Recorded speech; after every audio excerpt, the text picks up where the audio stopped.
It's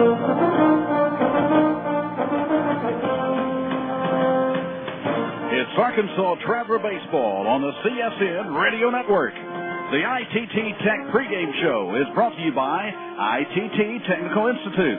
We are now online at itt-tech.edu.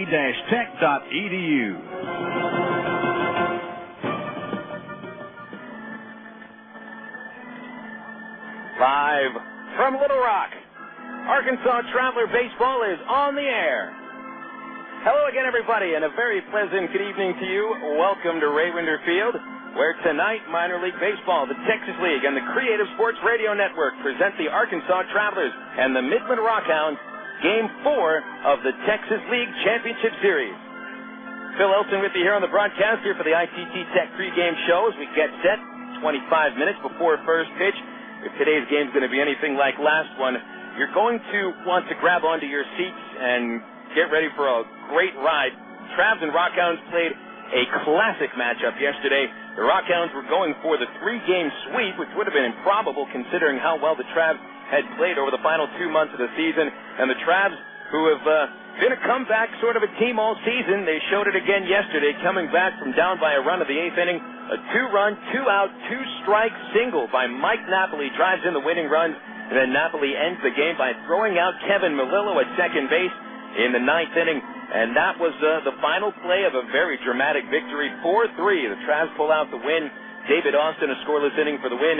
Nick Mattioni took the 2 runs in that 8th inning, taking the loss, and Serrano saves his first of the postseason. So the Travs stave off elimination, and now they can try to force a 5th and final game of this series if they can pull out a win today. But going by the pitching matchup, things looking pretty strong for the Travs. Casey Ohlenberger will be taking the hill. Ohlenberger, the winner in Game 2 of the first-round series against the Tulsa Drillers, is 9-7 in the regular season in 32 games and a .371 ERA. Ohlenberger, one of the stronger starting pitchers in the league over the month of August, and will be taking on a team in the Midland RockHounds that are going to be using their bullpen today. It would usually be Stephen Bondurant that would be on the hill, but Bondurant has a very sore throwing shoulder and is unable to pitch as of now. And so he's been on the disabled list. So the RockHounds are going with the same formula that they used to win a 5th and clinching game in the first round against San Antonio. Left-hander Matt Lynch, who was in their starting rotation for the first half of the season.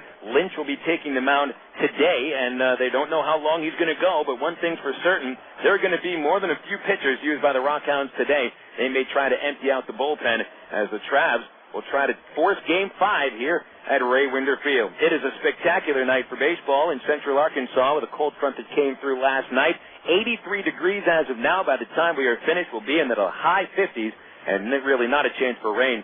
So we had the rain just before yesterday's ball game. It cleared before the game started, and right now there is not more than 2 clouds in the sky. Well, mostly sunny skies, blue all around us, just exactly the kind of weather you're looking for what I think is going to prove to be a very, very exciting game. If you want a little proof on how tight this game probably should be, remember the Travs swept that first round against Tulsa, winning 3 games in a row. Midland forced to go 5, and the first round against San Antonio, there was no doubt who was the team that was a little more on top of their game in the first game of this series on Monday when the RockHounds pounced on the Travs for 6 runs in the first en route to a 7-1 victory. The last 2 games, however, has been 1 run deciding each ball game. Travs came back but lost by a run on Tuesday, and then yesterday the 4-3 win. So there's a general feeling that this game, and if the Travs can win today, tomorrow's game would be 1-run games, 2-run games at the most. These teams very, very evenly matched up. We'll be sitting down to talk about today's matchup with Traveler manager Tom Gamboa right after these words on the CSN Arkansas Traveler Baseball Network. As an aircraft avionics technician, I repair just about any electronic component on the airplane. Jared Lampkin earned a Bachelor of Applied Science degree in Electronics Engineering Technology in 2003 and an Associate of Applied Science degree in 2002 from the ITT Technical Institute in Birmingham, Alabama. My bachelor's from ITT Tech is a really well-respected degree. The school has a lot of hands-on teaching, and it's a really nice atmosphere. At ITT Technical Institute, you can pursue skills that can be used to help you prepare for a new career or create opportunities in your current field. Call 1-800-ITT-TECH. That's 1-800-ITT-TECH, or visit us on the web at www.itt-tech.edu to investigate a campus nearest you. Find a potential new path to your future at ITT Tech. I want to move higher, get everything I can, let my own plane. ITT Technical Institute. Education for the future. Brewery, can I help you? Hi. I just bought a six-pack of your beer, and I think there's something missing in it. There's no taste in the beer. There's no taste? I was hoping maybe somebody in shipping could send me flavor. Like, I'm not trying... all I want is flavor. So there's no flavor. Is there, like, a flavor distribution center in my neighborhood? I'll pick it up. No, there's no center. I'll tell you what. I got some Miller Lights here. That'll do the trick. Thank you very much. Okay. Have a good day. If you're going to choose on taste, choose the light beer that actually tastes like beer. Great tasting, less filling Miller Lite. Miller. Good call. Miller Brewing Company, Milwaukee, Wisconsin. Live responsibly. 7:42 a.m. Sonic honors a breakfast hero. Wow, this is a hearty breakfast burrito from Sonic. Steak, egg, cheese, tots, onions, peppers in there. I love that they put steak in it, too. Gotta love steak for breakfast. I gotta hand it to Sonic. Yeah. I imagine at some point that was just lunch and dinner stuff. Someone must have been the first person to have ordered it as part of a breakfast meal. Absolutely, yeah. I picture like a diner in like the 40s. Some guy walks in, hey, why don't you start grilling me up a steak? And I know what time of day it is. Everybody's quiet as he takes the first bite of breakfast steak ever in the history of mankind. Nice. Real nice. From the other side of the restaurant, one brave soul is like, I'd also like steak for breakfast. Get that man a steak for breakfast. Steak, egg, and cheese burrito. New at Sonic. Thin sliced steak, eggs, diced onions and peppers, tater tots, and melted cheese. All wrapped in a big flour tortilla. It's not just good, it's Sonic good. Sonic now accepts all major credit cards. Welcome back to the ITT Tech pregame show before Game 4 of the Texas League Championship Series. The Travs were able to pick up a win yesterday, a very dramatic comeback win, one of the more exciting games of the season, and at just the right time. Picked up a 4-3 win yesterday, and Midland still leads the series 2-1. We'll talk with Travs manager Tom Gamboa about today's game. And first about yesterday's game, Tom. You always like to talk about the idea that this team is a team that can come back. They almost completed the comeback in Game 2, and they did complete the comeback yesterday. You couldn't have had a better situation, I would think, when you've got your two best base stealers on in the 8th inning, Aybar and Willits, and your best run producer at the plate. And I know you had said once you got those two guys on, you were pretty much confident that Napoli was going to come through, as he had most of the year. Yeah, it was a heck of a game, Phil, from a fan standpoint, a coach's standpoint, and certainly from the player's standpoint. And we always try to preach a never say die attitude. That's one of the attractive things about baseball. Unlike the other major sports where there's a clock involved that tells you when it's over. In baseball, as long as you got an out left, I've seen some bizarre things happen in my 30 years. And as a credit to the guys on this Arkansas ball club, they don't give up. And I didn't feel that we lost Game 2. I told the guys, hey, we just ran out of innings tonight. We were down 4-0, 7-4, scored in the 7th, 8th, and 9th. One more inning, we would have overtaken them. And I felt very optimistic, even after starting off 0-2. I said, look, there's going to be a Game 5. My biggest concern is finding a way to score against that Comini character when we get to Game 5. But we're going to get there. So you got to believe and make it happen. And certainly last night, it's no secret we led the league in stolen bases, and it's a high risk, high reward. But we felt that with the guys that we had on there and that guy's time to the plate, we had a real good chance. And my feeling is we were playing the game to win, not to tie. I didn't want to just put it on Nap's shoulders to get a base hit and tie, and I would have kicked myself had we lost in extra innings, knowing we had an opportunity to double steal. And so when we took advantage of it, and Nap's base hit ended up getting 2 runs home and turned out to be the game winners. And Serrano, the whole team did a great job. So Austin gave us a good 8th. Serrano a super 9th, and Nap made throwing out the guy attempting to steal, and Weaver gave us 7 terrific innings. So it was a real team effort, and it was good to see. And now you got Casey Olenberger going today. Casey's been pretty strong, especially for the last month and a half or so. And it looks like he and Brent Del Chiara have been working quite a bit well together. I know Brent's in the starting lineup today. Can you talk a little bit about how they work together, how well they've worked together? Well, they bring up a good point. I mean, they've roomed together. They've grown close off the field as well as on, and Initially we started it. It was a way to give Nap a breather one day out of the week. Oftentimes you see that in the big leagues.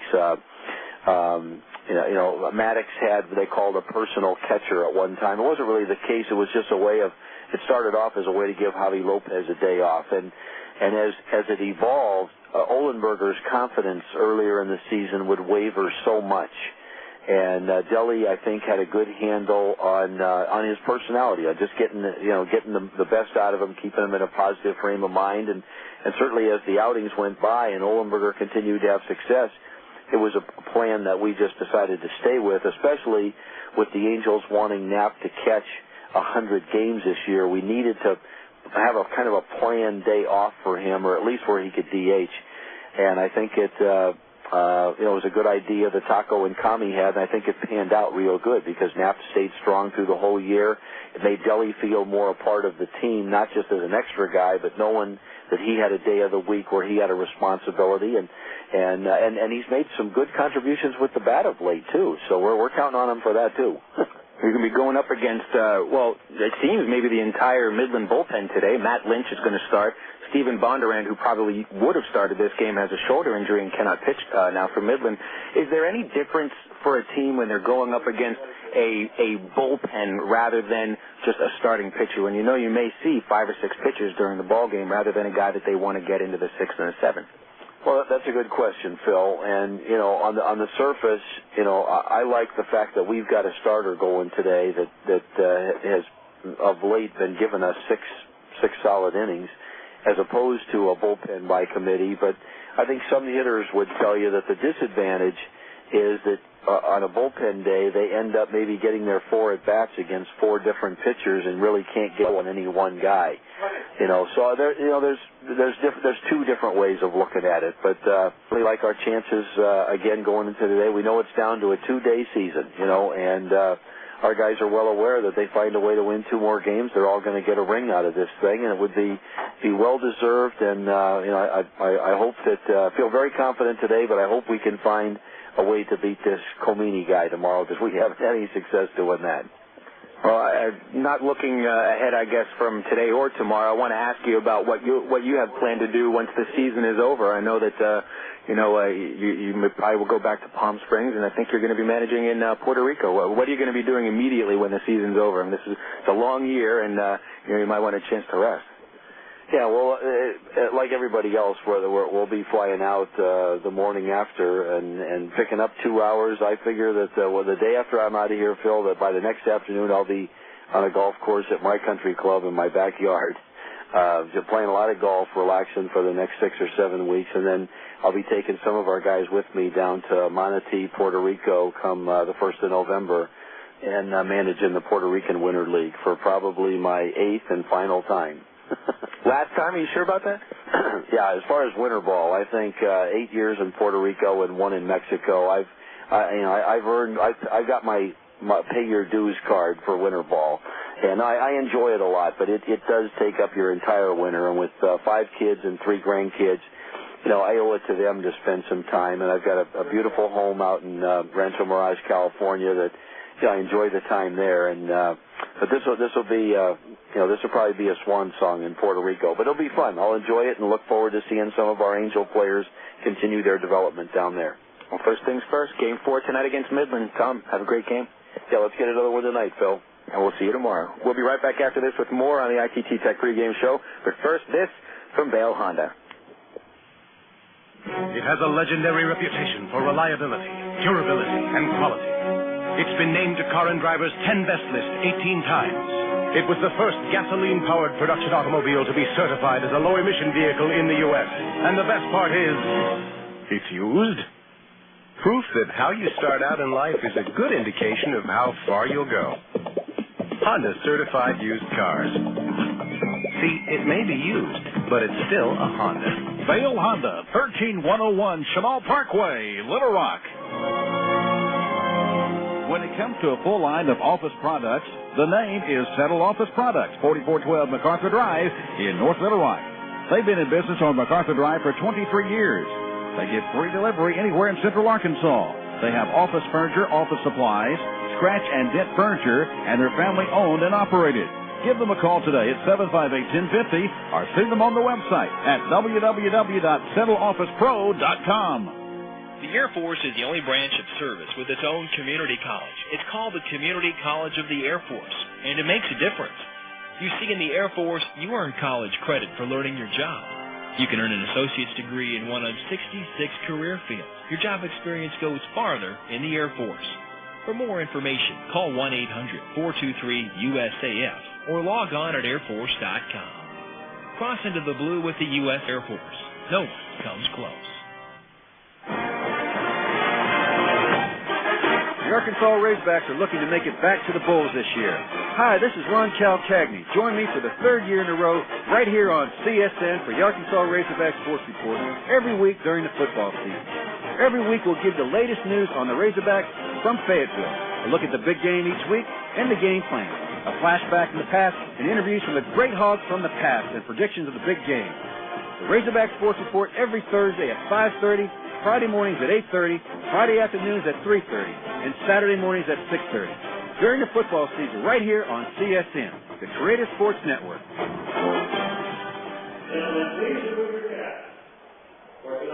Folks, we're going to have the national anthem performed here in just a moment, so we need to take our last break for the end of the pregame show. We will come back with the starting lineups. It's Game 4 of the Texas League Championship Series. The Midland RockHounds out of the west, the Arkansas Travelers out of the east. Those starting lineups right after these words on the Creative Sports Radio Network. The ITT Tech pregame show has been brought to you by ITT Technical Institute. Now online at itt-tech.edu. Stay tuned next for Arkansas Traveler Baseball right here on the CSN Radio Network.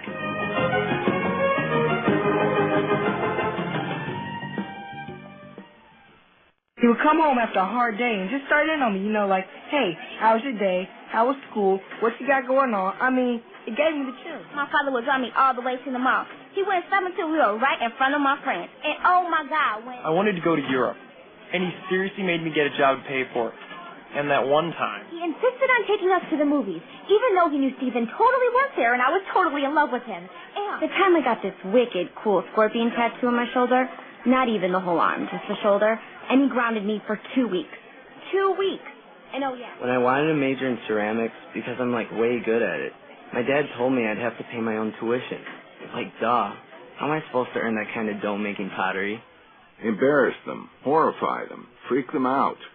Don't worry. They'll appreciate it. Eventually. A message from the National Fatherhood Initiative and the Ad Council. Have you been... If you are 55 or older, you could be at risk for age-related macular degeneration, also known as AMD, the leading cause of blindness in older Americans. AMD can cause blurring of central vision, distortion, and blind spots. The disease can make it difficult to read, drive, or even see the faces of loved ones, and it can often result in a loss of independence. But there is hope. There are medical treatments available, and also things you can do to help preserve your vision, such as dietary and lifestyle changes. The Foundation Fighting Blindness and the AMD Alliance are working together to provide answers for those affected and for those at risk. For a free packet with the latest information on preventions and treatments for macular degeneration, call 1-800-734-2005. That number again is 1-800-734-2005.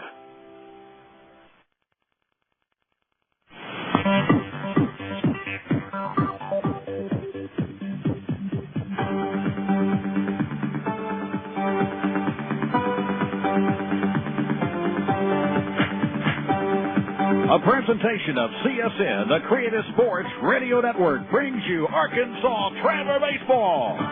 Today's game is brought to you by the ITT Technical Institute online at itt-tech.edu, by Coca-Cola, make it real, by Miller Lite, prevent taste loss with Miller Lite, by Allstate, you're in good hands with Allstate, and by the Sonic Drive-In. Arkansas Traveler Baseball is brought to you statewide on the Creative Sports Radio Network by Vail Honda. See the new Honda cars and trucks today.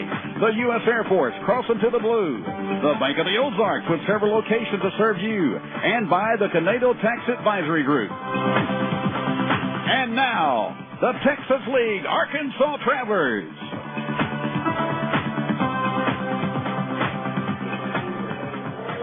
It's a beautiful day for baseball here in Central Arkansas. Hi, fans. Phil Elson with you here on the CSN Radio Network. It's the Arkansas Travelers and the Midland RockHounds in Game 4 of the Texas League Championship Series. Midland had a 2-0 lead yesterday. Travs pulled out a 4-3 comeback win.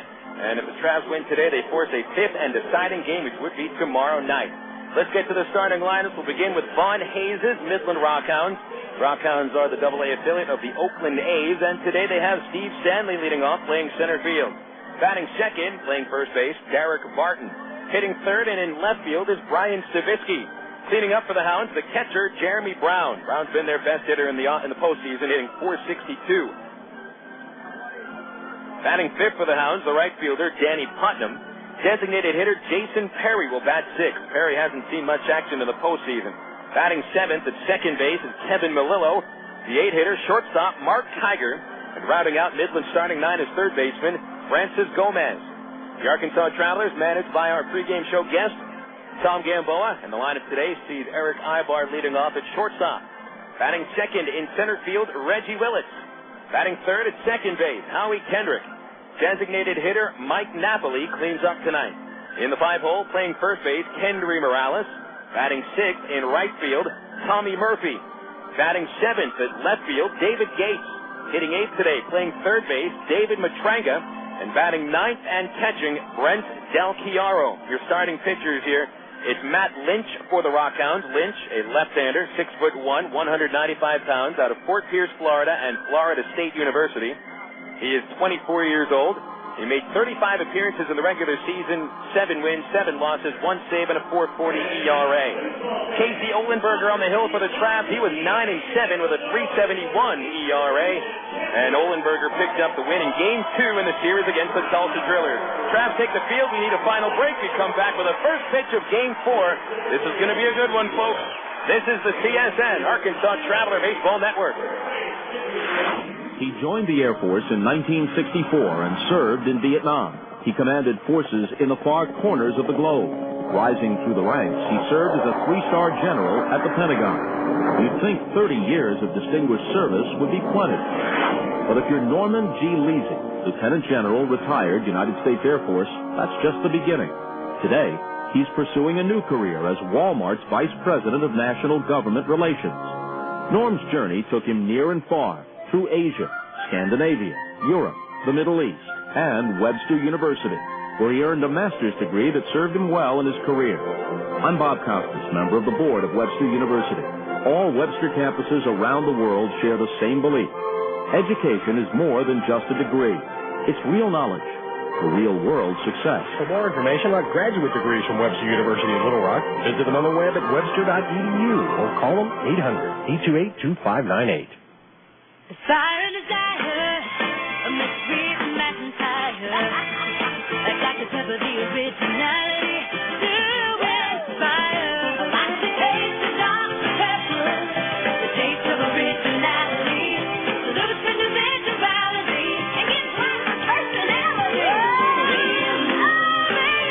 Do what you do. See you, nothing's better, Dr. Pepper. Back at Ray Winder Field as Casey Olenberger is warming up on the mound. Travs have taken their positions. They're getting their arms loose. One little note that perhaps gives a little mojo for the Travs coming into this ball game today. The Rookie League team in the Pioneer League, the Orem Owls, captured their second straight Pioneer League championship yesterday, defeating the Milwaukee affiliate 3-2. And so that was one championship in the Angels farm system. Rookie League Orem pulls it off, and Travs need 2 wins in order to do the trick here. Olenberger has completed his warm-ups. Casey, 6'4", 235 pounds. He is 27 years old, from Santa Rosa, California, and Long Beach State. And about to throw a pitch to Steve Stanley, left-handed batter, who leads things off for the RockHounds. It is 7:09 at the time of first pitch, and here's Olenberger delivering a ball low and outside to Stanley. And so we are underway in Game 4 of the Texas League Championship Series. Midland won the first 2 games, 7-1 and 8-7. Travs 4-3 winners yesterday. Stanley followed by Daric Barton and Brian Savitsky. And the 1-0 pitch is low, and it's 2 balls, no strikes.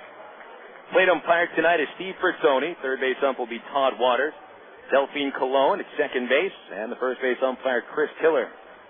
It's 2-0 on Stanley. He's 6 for 13 over the series, 1 for 4 last night. Casey's 2-0 pitch is swung on and fouled back, and it's 2-1. A lot of left-handers in this Midland lineup today. Out of the 9 players in the starting lineup, 6 are lefties, including the first 3 hitters and the 5, 6, and 7 batters. Olenberger will only see 1 righty out of the first 7 men coming to the plate. Here's a 2-1 to Stanley, and he swings and misses over top of a split-fingered fastball, and it's 2-2. Casey's got that pretty good split-fingered pitch to go along with a slider. Fastball in the high 80s, low 90s on occasion. Olenberger, very good mechanics. Everything looks the same coming out of his hand. Here's the 2-2 pitch, and Stanley fouls it off over the roof at third base, and it's still 2-2. The RockHounds using a different leadoff man for the 3rd consecutive game. They had Kevin Melillo leading off for the first 2 nights. Yesterday, Mark Kiger led off. Stanley yesterday was batting second. He leads off today. The 2-2 pitch is off speed, and he strikes him out swinging. Olenberger with a K to start this ball game. Stanley, this is a guy that only struck out once in his first 27 at-bats in the postseason, and now he has struck out twice in his last 5. As Olenberger gets the first out, and this brings Daric Barton to the plate. Barton was at the plate yesterday in the 9th inning when Kevin Melillo attempted to steal second base and was thrown out by Mike Napoli. Barton, left-handed batter with pretty good power. Here's Olenberger's first pitch. It is low, ball 1. And it was pretty surprising to see Melillo attempt to steal, being that Barton had played pepper with the right field fence. He had doubled and homered all to right field. The 1-0 pitch is low, and Olenberger falls behind for the second straight batter. 2 balls, no strikes. Barton had not had a hit in this series, over the first 2 games at least, until his double in the 2nd inning yesterday. Here's the 2-0, and Barton swings and misses, trying to yank a split-fingered pitch, and Olenberger's got that splitty working pretty well to start the game. It's 2-1. 1 out, top of the first. We are just underway in the 4th game of the championship series. Very comfortable night. The lights are on. It's already starting to get dark. The 2-1, Barton looks at a strike over the outside corner. Casey put a little tail on the fastball, and now it's an even count at 2-2. Barton hitting .276 during the postseason. 1 home run. This came yesterday. Gave the RockHounds a short-lived 3-2 lead in the 7th. The 2-2 pitch is lofted over the bleachers at third, foul, and it's still 2-2. So the first 2 at-bats of this game patterned after each other. Olenberger falls behind 2-0, gets 2 strikes then, and then a foul ball. See if he gets a strikeout as he did against Stanley. Here's the kick, and Casey's 2-2, and it's hit towards short, and leaping Aybar can't bring it in. It's over his head and into center field. Barton with an inside-out swing golfs it over Aybar and into center for a 1-out single. And so the RockHounds get the first base hit of the ball game. So Barton, after going over his first 5 in this series, has 3 hits in his last 4 at-bats. And this brings Brian Stavisky to the plate. Stavisky, who was critical in that first game win for the RockHounds, delivering a 2-run double in the 1st inning. And Stavisky also scored a run yesterday after the Travs had taken a 2-1 lead on a Jason Espedo homer in the 5th. Stavisky doubled to lead off the 7th and eventually scored on a sacrifice fly. Another lefty rests the bat on his shoulders and rips one deep but foul to right field. It hit off the fence. Didn't get all the way to the screen monster. It would not have been a home run, but it was foul. 3:45 from home plate to the right field corner. And Stavisky hits that ball about 20 feet to the right of the distance marker, which rests in foul territory. And it's 0-1 on Stavisky. First batter that Olenberger starts with a strike. Jeremy Brown is on deck, most dangerous batter in this lineup, at least by the stats. The pitch here chopped foul outside first. Morales picks it up next to the bag, but it is foul, called by umpire Chris Tiller. Now it's 0-2 on Stavisky. Stavisky 1 for 3 yesterday with that double. He also walked and struck out. And the 4th highest batting average in the Texas League this year, 316. Very dangerous hitter.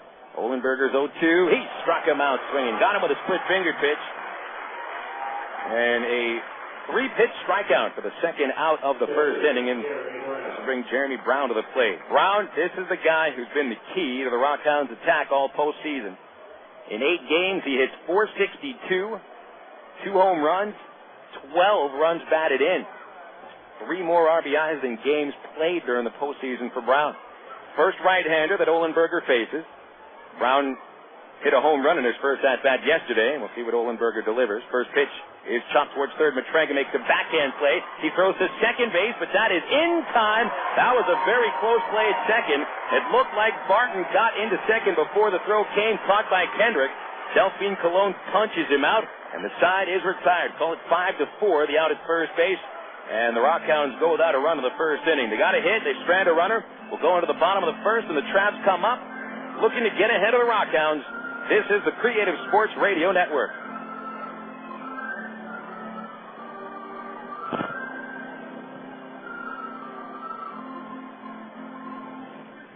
Hit a home run with your family tonight. Whether you're planning a meal before the game or snacks for the game, remember to include milk, cheese, and yogurt in the game plan. 3 servings a day of dairy is the right amount to help keep your body healthy. It's easy. Just look for the 3-a-day logo on your favorite calcium-rich dairy foods at your local retailer. For more information, including recipes and coupons, visit www.3aday.org. Have you had your 3-a-day today? The power of cheese. Put your hand on your heart. Measure the beats.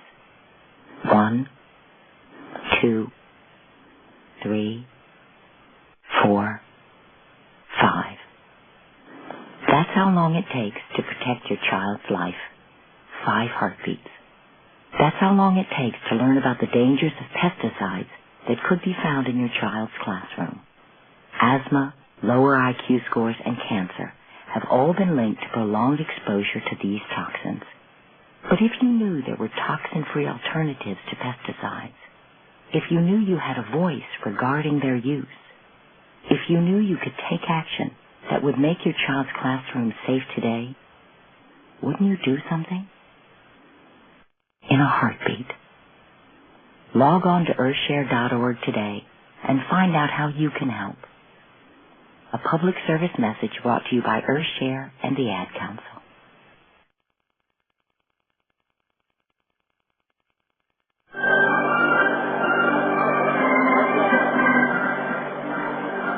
Bottom of the first inning of the Arkansas Travelers send Erick Aybar to lead off against Matt Lynch. Lynch warming up as of right now. But that was a pretty close play to end the top of the first inning. Matranga fielded the ball a couple of feet in back of third base. He crossed foul after picking it up. May have had an easier play by throwing across the diamond. Brown, who hit the ball, does not run very well. Barton gets that head start with his lead from first base. And in all honesty, it looked like Barton may have beaten that throw to second, so the Traps could have just caught a break. And so they'll try to get ahead of the RockHounds. Midland has scored the first run in each game of this series so far. Traps have not been able to get ahead yet. In fact, they did not have a lead in this series until the 5th inning of yesterday's game. Here comes Erick Aybar to lead things off. Lynch is the brother of former Traveler and future Traveler Kevin Lynch, who pitched only a couple of games with Arkansas. He saved the game yesterday for Orem as they captured the Pioneer League Championship. First pitch to Aybar, hits it hard, but right to second base, and Melillo on a line. And Melillo didn't even have to move to catch that ball. However, that's a good sign. Aybar's starting to swing the bat a little better. He did not collect a base hit until his third at-bat of the game yesterday. And, of course, scored the tying run in the 8th inning. Hit that ball hard, but again, right to Melillo. Reggie Willits now coming up. Willits, another switch hitter, tries very heavy on the right-handers tonight. In fact, there are no lefties in the lineup to start.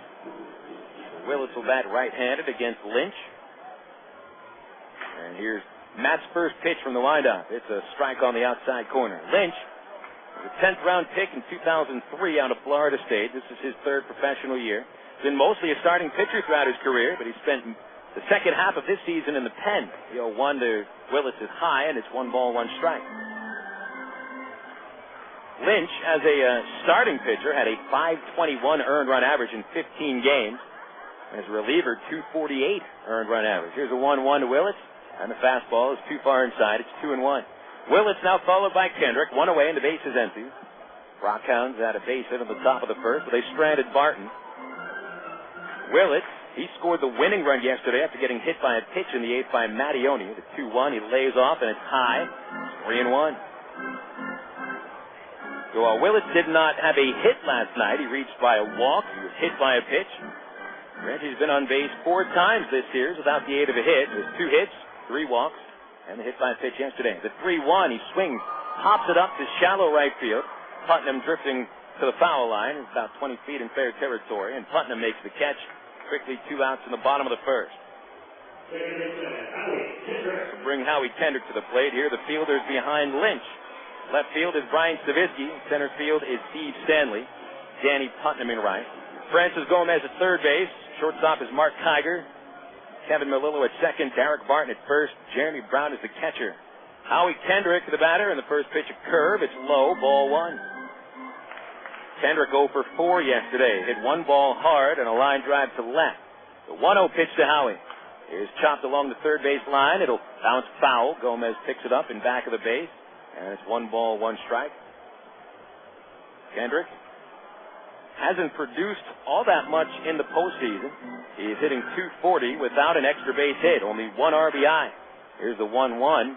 Howie swings and nubs it left side of the mound. Easy play for Lynch. He's off the mound. He flips to first, and the Travs go down very quickly in the first inning. 1, 2, 3. So we will go into the second. It's 0-0. And this is the TSN Radio Network. Now this from Bale Honda. It has a legendary reputation for reliability, durability, and quality. It's been named to Car and Driver's 10 Best list 18 times. It was the first gasoline-powered production automobile to be certified as a low-emission vehicle in the U.S. And the best part is, it's used. Proof that how you start out in life is a good indication of how far you'll go. Honda certified used cars. See, it may be used, but it's still a Honda. Vale Honda, 13101 Chenal Parkway, Little Rock. When it comes to a full line of office products, the name is Settle Office Products, 4412 MacArthur Drive in North Little Rock. They've been in business on MacArthur Drive for 23 years. They get free delivery anywhere in Central Arkansas. They have office furniture, office supplies, scratch and dent furniture, and they're family owned and operated. Give them a call today at 758-1050 or see them on the website at www.settleofficepro.com. TSN is now live on the internet at tsnsports.com.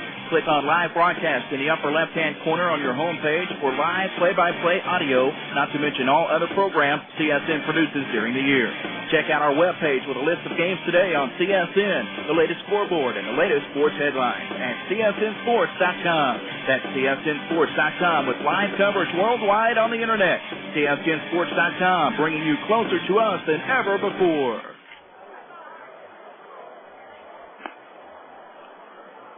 A full moon begins to rise above Rick's Armory past the left field corner, turning this night into a beautiful night. Soft purple sky at the moment.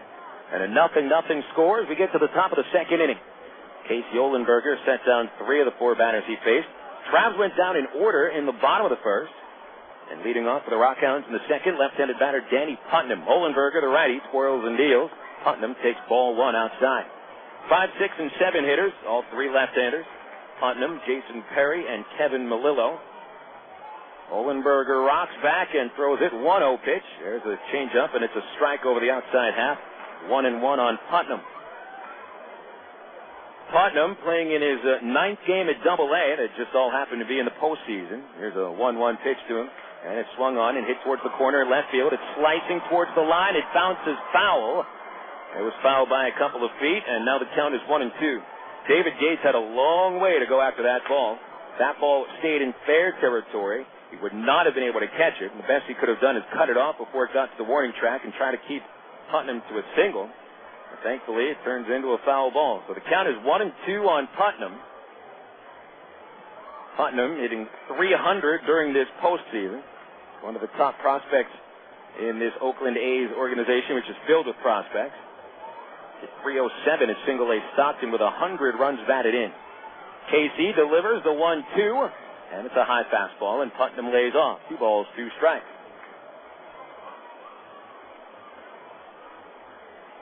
Ohlenberger holds the ball right in front of his face. Now kicks and delivers 2-2, and Putnam squibs it towards third, charging Matranga. Bare hands holds it, and Putnam leads off the second inning with an infield single. Nothing else Matranga could have done. He was not playing even with the base. He was back a few steps.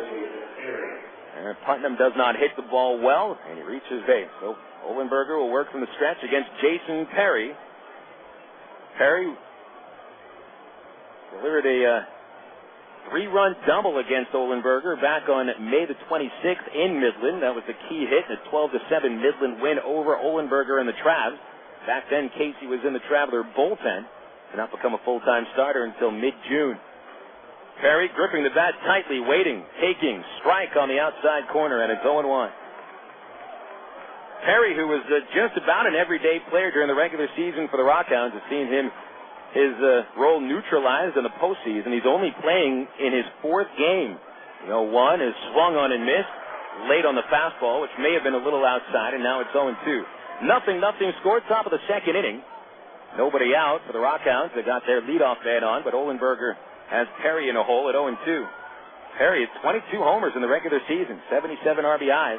The pitch is swung on and missed, and Olenberger strikes out his 3rd. High fastball, and Perry could not lay off it. One of the reasons that he has not played much, and boy, his body language says nothing but negativity as he hangs his head. Getting a good read on his shoelaces as he makes his way back into the third base dugout. So Perry now 0 for 5 in the postseason. Here's Kevin Melillo standing in. Melillo recorded as the last out of yesterday's game. Here's the first pitch. And a fastball over the knees on the outside edge. Strike 1.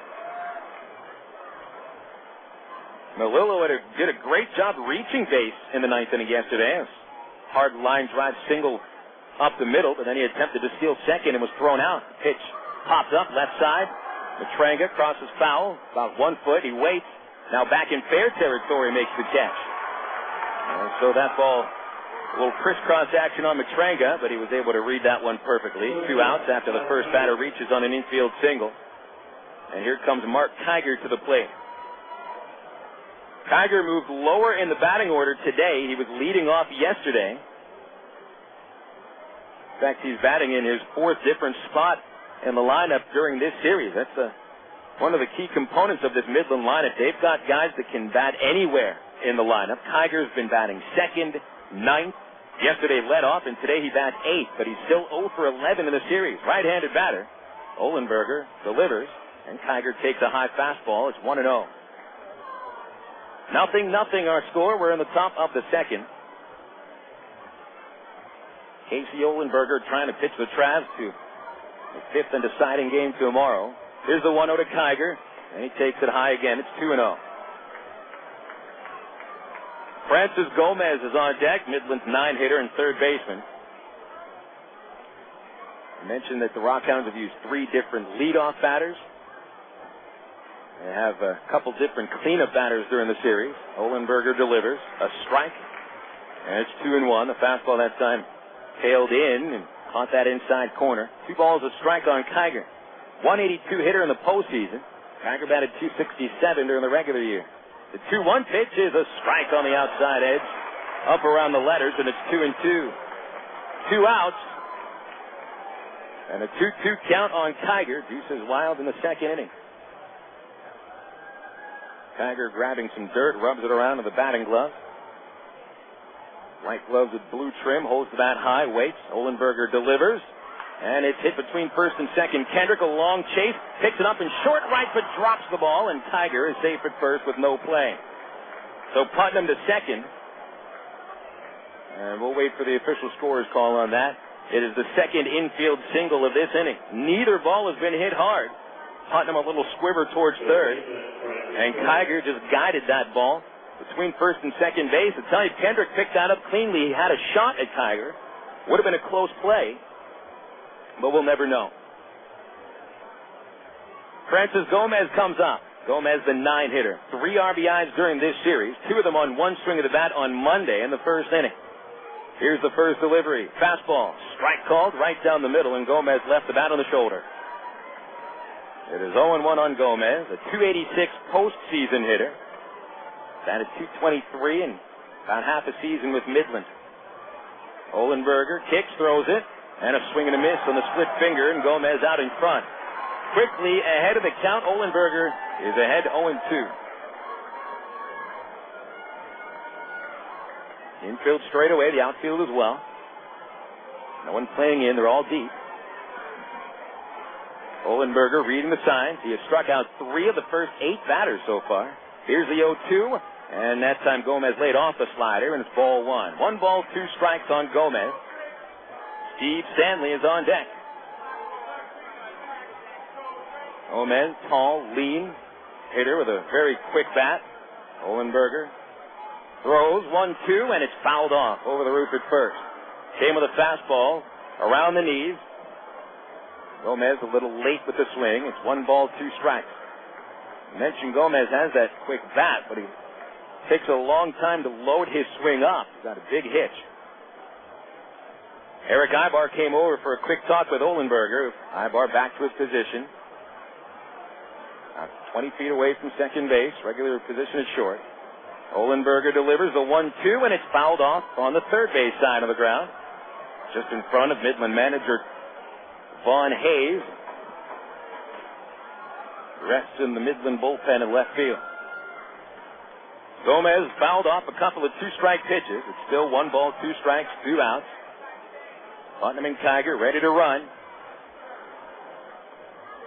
Olenberger reading Del Chiaro. Del gets the sign out there and sets up right down the middle. The kick, the pitch. It is hit, line to third, and Matranga is there for the catch. That's the hardest hit ball of the inning, but it was hit a step to Matranga's left. He took that step, reached out, gloved it, and the RockHounds strand 2 runners in the second inning. We'll go into the bottom of the second. It's still 0-0. Game 4 of the Texas League Championship Series here on the CSN Travs Radio Network. You are witnessing some intense pain here, folks. Throbbing muscles, swollen joints. This is pure torture. We're talking total body suffering. Not even the internal organs are... Bob, the game hasn't started yet. Game? I'm talking about me. Don't let orthopedic discomfort interrupt your life. Learn to manage it with Baptist Health in Ortho, Arkansas, the state's leaders in orthopedic medicine. To reach a specialist or for more information, call Baptist Health Helpline at 227-8478 and get back in the game. Oh, I can feel that hit up here. I never wanted a Coke so bad in my life. Like the time I went on a shop till you drop us on with my girlfriend. So there I am pinballing from store to store across the vast expanse of this mega mall, forced to give my opinion on her clothing choices, which she promptly ignored. I think it was from all the, yeah, that looks great, honey, but I was parched. Only one thing was going to unparch me, a Coke. I would have cried, but I couldn't spare the fluid. So next time I go shopping, it'll be online. Coca-Cola. Make it real. Hey, fans, it's easy to get discount tickets to Travs games all year thanks to Ready Ice. Arkansas's #1 ice company, Ready Ice presents Ready Ice Wednesdays at Ray Winder Field. Just pick up a discount coupon for any Wednesday Travs home game anywhere Ready Ice is sold, like most Shell and Exxon gas stations. Bring the coupons to the Travs box office for $3 general admission tickets to any Wednesday home game. That's Ready Ice Wednesdays at Ray Winder Field all season long. Thanks to Arkansas's #1 ice company, Ready Ice.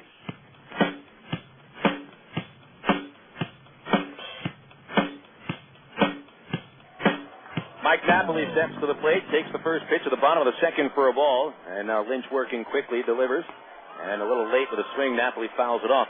Mike got a nice ovation when he came to the plate. Fans who were at the game yesterday remember Napoli is the hero, both of the game-winning hit and the game-ending throw, pegging Kevin Melillo trying to steal second. Here's a 1-1 from Lynch and a high slider, and it's 2 balls and a strike. So Napoli, the cleanup batter, he's the DH today. He was the DH in Game 2 of the Tulsa series and homered in his first at-bat. See if he's gone to Jack in his bat here. The 2-1 pitch is nubbed along the first base line, foul. Good pitch by Lynch right on the handle of the bat. And it's 2-2. Lynch likes he's got his command down in the early going. Lynch did not have outstanding command in Game 5 of the first-round series against San Antonio when he started that 5th and deciding game, got out of a bases-loaded gem in the first inning and only lasted 2 2/3. Here's the 2-2 pitch, and Napoli a weak swing at a high fastball. He strikes out. Not the usual aggressive swing there by Napoli, and it looked like he was expecting a breaking ball, and instead Lynch threw a high changeup. It was way out of the strike zone. Mike unable to hold back on it. He is the first strikeout victim for Matt Lynch. Lynch with 65 hitters in the regular season. about 110 innings. Also surrendered 126 base hits, 7 of them home runs, only 38 walks. Kendrys Morales, the batter, and he's late with a swing, fouls it off over the roof at first, strike one. 0-0 game, bottom of the second. Travs yesterday were unable to do much damage against Brad Ziegler over the first 4 innings. Did not get the bats going until the 5th. Here's an 0-1 to Morales. Kendrys swings and pops it back up this way, and that's out of play. Couple of pitches right on the fist, and quickly 0-2 on the Traveler first baseman. Kendrys was 1 for his first 8 in the series before catching a couple of hits yesterday, 2 singles, including had 1 strikeout, but with no RBIs during this series, hasn't scored a run. The 0-2 is high, and Lynch tried to get in a chase it. It's laid off. It's 1 ball, 2 strikes. Waiting on deck, Tommy Murphy. So you got a couple of the top hitters in this lineup that have not produced much at all in this series, being Kendrick and Morales. The 1-2 is fouled off again, up around the letters, and Kendrys pops it over the roof at first. So gotten 3 swings here against Lynch, and all of those pitches have come on the handle of the bat.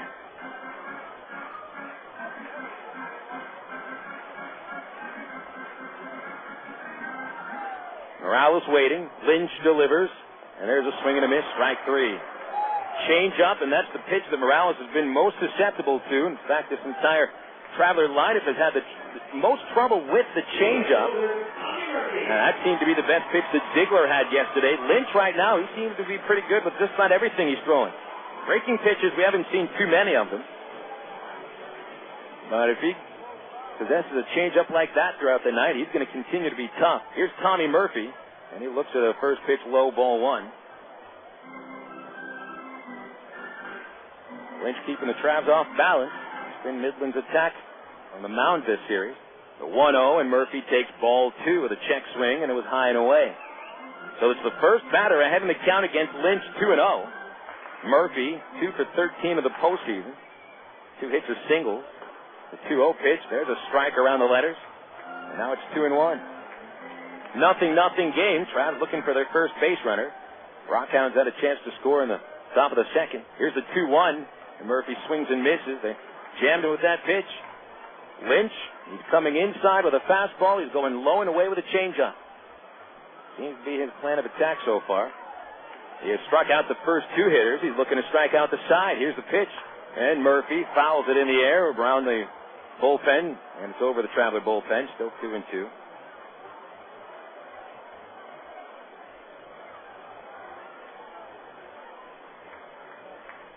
If the Travs get to Game 5, they'll face another pitcher whose strength is commanded with a fastball and a good changeup.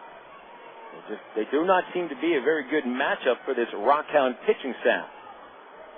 Remember, this Traveler team scored the second most amount of runs in the league. The 2-2 pitch, Murphy taps it over the mound. It's up the middle. It's into center field, and there's the first Traveler base hit. 2 outs, single in the second inning by Tommy Murphy. A bouncer past the pitcher's mound brings David Gates to the plate. Gates playing in his second game during this championship series. He started on Tuesday. Finished 0 for 3 with a walk and a caught-looking strikeout. Remember, Gates was a key component in the first-round sweep against Tulsa with a grand slam in his first at-bat of the playoffs. 5 RBI. Right-handed batter waiting, and Lynch throws to first base. A soft pickoff move. Murphy back in, standing up. Gates bats with 2 outs, and Murphy at first. We'll see if the Travs send Murphy. Finished 3rd in the team. Stole 26 bases this year. Caught 12 times. Short lead, however, with Lynch, a left-hander, delivering. Gates looks at a strike on the inside corner. And it's 0-1 to the Traveler left fielder. Gates 2 for 10 in the postseason. Both of his hits have equaled runs batted in. Gates, one of these Travs who hit pretty well here in Little Rock during the regular season. Lynch at the belt. The pitch to Gates is swung on and missed. He tried to hit that one towards Rick's Armory, and now it's 0-2. Good thing this series finishes at Ray Winder Field. The Travs are 42-27 at home. They hit 49 points higher in Little Rock than on the road. And that also carried over for Gates, 268 at home, 228 on the road. Here's an 0-2 count and a throw to first. Murphy's only a couple of steps away, and Lynch still throws over a couple of times. Murphy easily able to walk back in. 2 outs, bottom of the second inning. Gates bats with Murphy at first. Stretch by Lynch. And here's the 0-2 pitch. It's a high fastball. Gates takes ball 1. 1-2 on Gator. David Matranga in the on-deck circle. Perhaps today, we mentioned no left-handed batters in the lineup. They've got Greg Porter and Jason Espedo, as well as right-handed batter Mike Elward on the bench. We'll see some action today. Here's the 1-2 to Gates. A swing and a miss at a high fastball, and Lynch strikes out the side. Well, Lynch looking pretty strong. Only 1 hit through 2 innings. Traps Strand Murphy at first, and we go into the third. It's a 0-0 score in Game 4 of the championship series. This is the TSN Arkansas Traveler Baseball Network. 1998, New York City Marathon runner German Silva made a huge mistake. 1/2 mile from the finish line, he took a wrong turn. When he heard yells from the crowd and saw the looks on their faces, he realized his mistake. He immediately turned around, but the error cost him a crucial 15 seconds. His only hope for winning now was to sprint to make up for lost distance. Did he have the energy? Could he do it? He later said, "Too much work had gone into this race. I had to fight it out." He was able to make up the lost distance and finished first in his division, but only because he refused to allow a wrong turn to knock him out of his quest for the prize. I'm Mark Evans, pastor of the church at Rock Creek. You know, there are times in life when we make a wrong turn, but when we discover that it was a wrong turn, the wise person changes direction. Hit a home run with your family tonight, whether you're planning a meal before the game or snacks for the game. Remember to include milk, cheese, and yogurt in the game plan. 3 servings a day of dairy is the right amount to help keep your body healthy. It's easy. Just look for the 3-a-day logo on your favorite calcium-rich dairy foods at your local retailer. For more information, including recipes and coupons, visit www.3aday.org. Have you had your 3-a-day today? The power of cheese.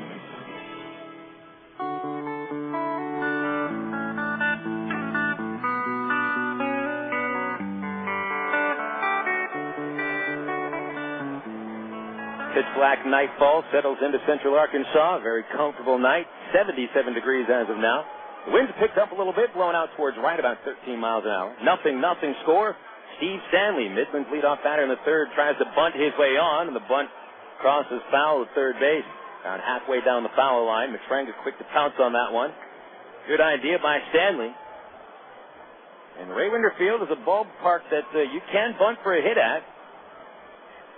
You don't have to worry about just keeping it on the grass. We've got those baselines right in the middle of the runner's path, not up against the grass. Stanley bunted that too close to the foul line. Left-handed batter, Stanley struck out in the first inning. Casey Ohlenberger has allowed 3 hits, 2 in the infield. Here's the 0-1, and Stanley looks at a split-fingered low. That's the pitch that Ohlenberger used to strike Stanley out with in the first inning. Corners are up a little after that bunt attempt. Matranga at third, Morales at first, and they're all 1 step in front of the base. Middle infielders Aybar and Kendrick are back. Here's Ohlenberger's 1-1, and it's fouled away by Stanley. Right over the press box on the left side of the booth, and now it's 1-2.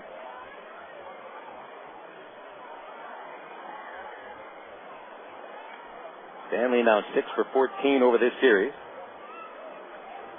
Pesky batter at the plate. Can foul off even the best fastball, so sometimes got to take something off. Here's the 1-2 pitch, and it's swung on and grounded towards first. Picked up by Morales. He races to the bag and wins the race. And there's one away with Stanley hitless today. He's 0 for 2. Coming to the plate now is Daric Barton.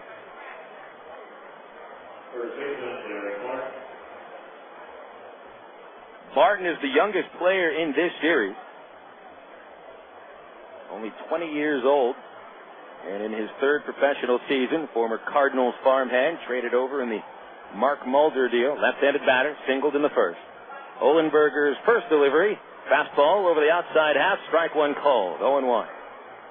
Ryan Stavisky is on deck. We have no score, top of the third. Olenberger flutters into the glove. Del Chiaro wants it on the outside corner, and it is on the outside corner for strike two.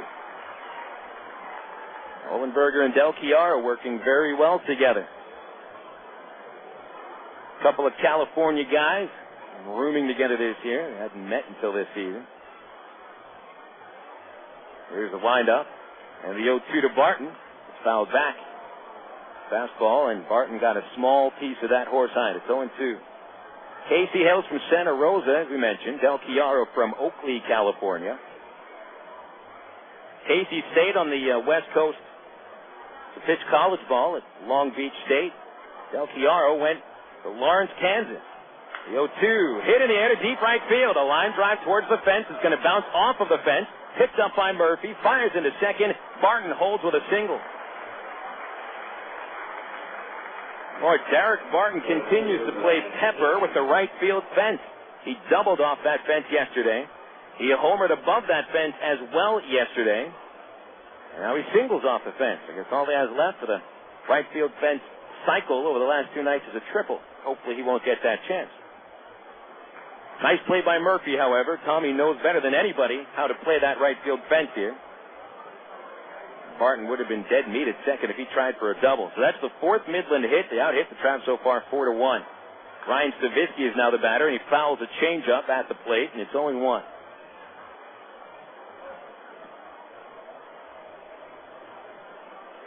So Barton is 2 for 2.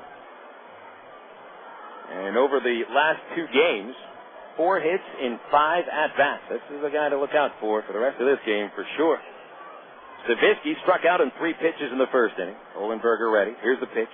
Fastball just a little high. 1 ball, 1 strike on that close one. It's 1 away, top of the third, and a 0-0 score. Crowd continuing to come in from wherever they're coming from. Bleachers at third base are about 4/5 full. Good crowd tonight. The 1-1 pitch to Stavisky is a fastball, and it's a little bit inside. Olenberger hasn't missed that much for the last 2 pitches, but just enough for them to be called balls. It's 2-1 on Stavisky with 1 out. Barton at first, not going anywhere. He does not run well. Barton was forced out for the final out in the first inning, second. Olenberger's 2-1 is a changeup, and it's low, and Stavisky ahead of the count now, 3 balls, 1 strike. Jeremy Brown is on deck. And the way he is hitting this postseason, you don't want him having a chance with a runner in scoring position.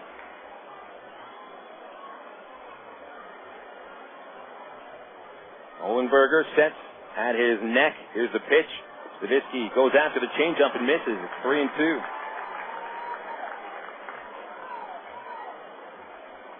Well, Stavisky continues to have a little bit of trouble with that split finger pitch, and it looks like more recognizing if it's a split finger or a fastball. It's his big issue.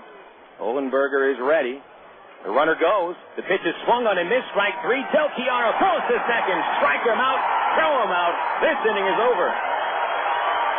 Perfect throw to second. Aybar there for the tag. Call it 2-6 at second base, and there's your first double play of the game. No runs, 1 hit, nobody left. We will go into the bottom of the third, and it's a 0-0 score at Ray Winder Field. Game 4 of the championship series is on the CSN Travelers Radio Network. Brewery, can I help you? Hi, I just bought a 6-pack of your beer, and I think there's something missing in it. There's no taste in the beer. There's no taste. I was hoping maybe somebody in shipping could send me flavor. Like, I'm not trying. All I want is flavor. Sure, there's no Is flavor. there like a flavor distribution center in my neighborhood? I'll pick it up. No, there's no center. I'll tell you what. I got some Miller Lights here. That'll do the trick. Thank you very much. Okay. Have a good day. If you're going to choose on taste, choose the light beer that actually tastes like beer. Great tasting, less filling Miller Lite. Miller. Good call. Miller Brewing Company, Milwaukee, Wisconsin. Live responsibly. Ed and I sell soft drinks at ball games. He first told me about BC Powder.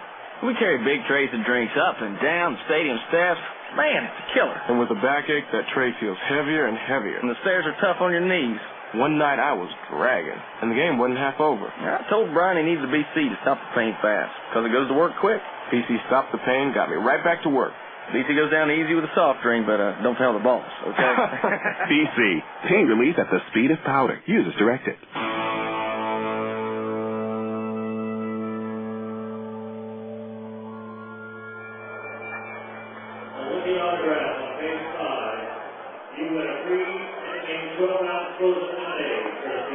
We'll move to the bottom of the third inning as we still have 0-0 as our score at Ray Winder Field in Game 4 of the Texas League Championship Series. Phil Elson with you on the CSN Radio Network.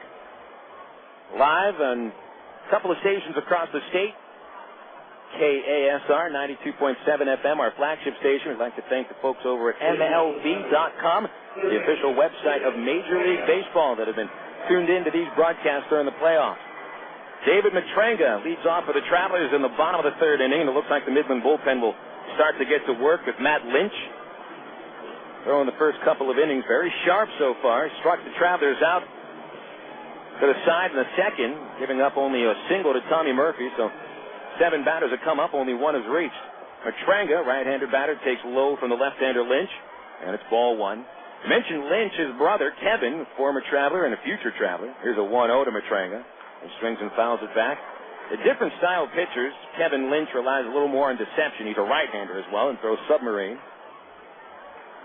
This Lynch, Matt, a little older, throws overhand, and he's a left-hander. But they both went to Florida State. There's a 1-1 to Matranga, and a backdoor slider, but the backdoor is closed, and it's 2-1. Matranga followed by Brent Del Chiaro and Erick Aybar. Neither of them have played in yesterday's game. Aybar did, not Matranga or Del Chiaro. The 2-1 pitch is hit in the air to left field towards the corner. It is not hit all that well. Stavisky over towards the foul line, about 15 feet, fair territory, makes the catch. Matranga got under that pitch and quickly won away. This will bring Del Chiaro to the plate. Hey, Del Chiaro, when you see him in the lineup sometimes, people have wondered, why does he start? I'll tell you why. Del Chiaro, though he only hit 162 in the regular season, he comes up with some clutch base hits. Who was it that started a 5-run rally for the Travs in the Game 2 win at Tulsa last week? Brent Del Chiaro did with a double, and here he steps to the plate in the third with a 0-0 score. Takes a first pitch strike, and it's 0-1. And Del Chiaro's already made his presence felt with a perfect throw at second base, catching Daric Barton stealing for the final out of the top of the third. A 1 pitch is a high strike call, and Del's taking 2 pitches and is in the hole, 0-2. Lynch just attacking the strike zone. He's thrown a first pitch ball to only 3 hitters. And here's the 0-2. That one is high, and Del Chiaro lays off. It's 1-2 now. Erick Aybar is on deck. Traveler offense, a little sluggish at the start. The kick by Lynch, the left-hander's pitch. And Del swings and misses. That's strikeout number 4. Lynch confident enough with a fastball there to get one by Del Chiaro. I'll tell you, one of the things that's made Lynch successful in today's game is there have not been many pitches that have come right down the middle of the plate. Everything's been on the corner. His fastball has been elevated, but not in the meatball part of the strike zone. It's been above that part, and that's a tough pitch to hit. Here's Aybar standing in. He's a switch hitter batting right-handed. The first delivery, he was about to show bunt, and he took it for strike 1. Fastball inside half. Aybar hit the hardest ball of any Traveler so far when he led off in the first inning with a line drive directly to Kevin Melillo at second base. 0-1 pitch. Aybar fouls that one back. An awkward-looking swing, which he is leaning over the plate with his back foot in the air by about 6, 7, 8 inches off the ground. He's really lunging at that pitch. Lynch back to the windup. Here's the 0-2. And it's high and outside. It's ball 1. First 9 batters that come to the plate for the Travs, only one of them has reached. It's almost a replay of yesterday's game.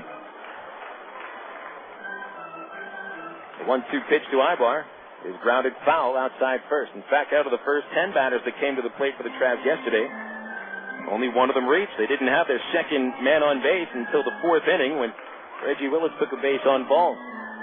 Travelers' offense has been very slow to start in this series. Haven't been able to score a run in either of the first 2 innings. Same thing today. 1-2 to Aybar. Is hit in the air to straightaway center field. Back on it Stanley with room of the warning track, and he makes the catch just in front of the track. Travs are done in the third inning. Aybar's hit the ball very hard twice, but nothing to show for it. He's 0 for 2. And 9 of the first 10 Traveler batters down. So we go to the fourth, and it's still 0-0 on the Creative Sports Radio Network. Why do people statewide across the state of Arkansas like CSN? Here's Gary Coates, General Manager and owner of affiliate KBJT in Fordyce. Well, I like it because it's Arkansas-oriented. You know, the things that that CSN carries are always, from within the state, and for the most part, and it's a real big help to our broadcast schedule. CSN now in her 27th year. The Arkansas Razorbacks are looking to make it back to the Bulls this year. Hi, this is Ron Calcagney. Join me for the third year in a row right here on CSN for the Arkansas Razorback Sports Report every week during the football season. Every week we'll give the latest news on the Razorbacks from Fayetteville, a look at the big game each week and the game plan, a flashback from the past, and interviews from the great Hogs from the past and predictions of the big game. The Razorback Sports Report every Thursday at 5:30, Friday mornings at 8:30, Friday afternoons at 3:30, and Saturday mornings at 6:30. During the football season, right here on CSN, the Creative Sports Network. CSN is now live on the internet at csnsports.com. Click on Live Broadcast in the upper left-hand corner on your homepage for live play-by-play audio, not to mention all other programs CSN produces during the year. Check out our webpage with a list of games today on CSN, the latest scoreboard, and the latest sports headlines at csnsports.com. That's csnsports.com with live coverage worldwide on the internet. csnsports.com, bringing you closer to us than ever before.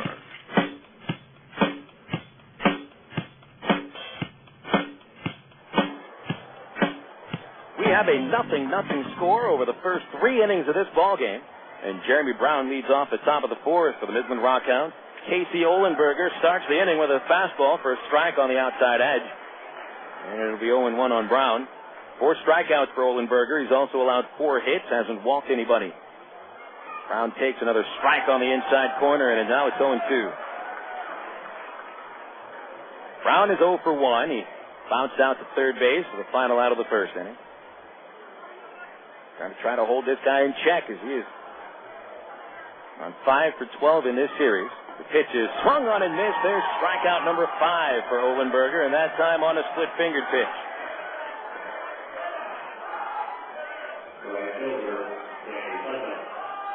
Here are the totals over the first 3 innings. Not many totals to give you. For Midland, no runs, 4 hits, no errors, 3 stranded. And the Arkansas Travelers, no runs, 1 hit, no errors, 1 left on the base path. Ohlenberger now working to Danny Putnam, who squibbed a base hit on the infield at third base in the second inning. Left-handed batter. First pitch is a split-fingered, a little bit outside, and it's 1 ball, no strikes. Ohlenberger quickly into the action, and the 1-0 pitch. Putnam looks at ball 2, also outside. That went a little bit further away from the strike zone. 2-0. Ohlenberger in his first affiliated professional baseball season, and a 2-0 pitch on the way. It's fouled off. Putnam late with that fastball. It hit off the facade of the roof above the third base seats and quickly bounced down into the 8th row behind the visiting dugout. Casey, he's used to pitching in some pressure situations. The 2-1 pitch is fouled straight back on the ground, and it's 2-2. Back during his days in the Italian professional leagues when he was representing Italy on their national baseball club. He pitched in the European Championships. And certainly there's a lot of pressure in that game. Imagine what the pressure would be if he was playing soccer. As he said, Italians took their baseball pretty seriously when it came to the European Cup. Here's a 2-2 to Putnam, and a split fingers in the dirt. It's a 3-2 count. Ohlenberger has not been to 3 balls. Anybody until the third inning. It's just the second 3-ball count so far. Here we are in the 4th. Here's the windup and the payoff to Putnam. It is a check swing, ground ball towards third, charging Matranga, flips on the run. It's in time, and there's 2 outs. What Putnam really didn't want to hit that ball. A check swing and another split-fingered pitch. And on that half swing, ball just found the bat. It slowly rolled towards Matranga. David, a pretty slick infielder, charged and flipped on the run and still had plenty of time to get that throw to first base. So 2 outs in the 4th inning and nobody on base for Jason Perry. Perry struck out on 3 pitches in the 2nd inning, and Olenberger finished him off with a high heater. Here's pitch 1 to Perry. It is a swing and a miss as he tried to jack that one over the interstate. It's 0-1. Perry does not get cheated when he takes a swing. This guy gets up there and takes a serious hack. Olenberger steps back, kicks, throws the 0-1 pitch, swing and a miss, the same thing, fastball, and he's challenging Perry. And Perry really in a funk right now. Struck out in the 2nd. He's 0 for 5 in the postseason. Of those 5 at-bats, 4 have finished with a strikeout. And the 0-2 on the way, outside, he laid off the fastball, and it's 1-2. Olenberger trying for his first 1-2-3 inning of the game. And here's the 1-2 to Perry. High and outside, and Perry lays off the last 2 pitches. And now the count is even at 2-2. Kevin Melillo on deck, just in case. Perry wheels the bat around, grips it pretty tight. Del Chiara wants it on the inside half. Here's the pitch. Swing and a miss. He struck him out with a fastball. That is 6 strikeouts for Olenberger over 4 innings. And down go the RockHounds. 1-2-3. We'll move into the bottom of the 4th. We got a pitcher's duel so far, a 0-0 score. This is the TSN Travelers Radio Network. Pig and Chick has always given you and your family the best choices in great food. Many of you are now watching those carbs, and although the Pig and Chick menu has always offered great low-carb items, there's now a special low-carb menu featuring items with the same great taste Pig and Chick is famous for. Of course, you'll still find those great Pig and Chick ribs, barbecue sandwiches, catfish, gourmet sandwiches, chicken, steaks, and more. Bring the whole family for a relaxing dinner. In a hurry, get it to go. Pig and Chick, 7824 Highway 107 in Sherwood. Open 10:30 a.m. till 9 p.m. Monday through Saturday. I never wanted a Coke so bad in my life. Like the time I went on a shop till you drop-a-thon with my girlfriend. So there I am pinballing from store to store across the vast expanse of this mega mall, forced to give my opinion on her clothing choices, which she promptly ignored. I think it was from all the, yeah, that looks great, honey, but I was parched. Only one thing was going to unparch me. A Coke. I would have cried, but I couldn't spare the fluid. So next time I go shopping, it'll be online. Coca-Cola. Make it real. Did you know that more than 250 Arkansans are currently awaiting an organ transplant? And did you know that every 16 minutes, a new name is added to the organ transplant waiting list? You can help to reduce these numbers by registering to become an organ donor. Call the Arkansas Regional Organ Recovery Agency at 866-660-5433 or visit the Aurora website at www.arora.org to learn more. Become an organ donor. Give hope.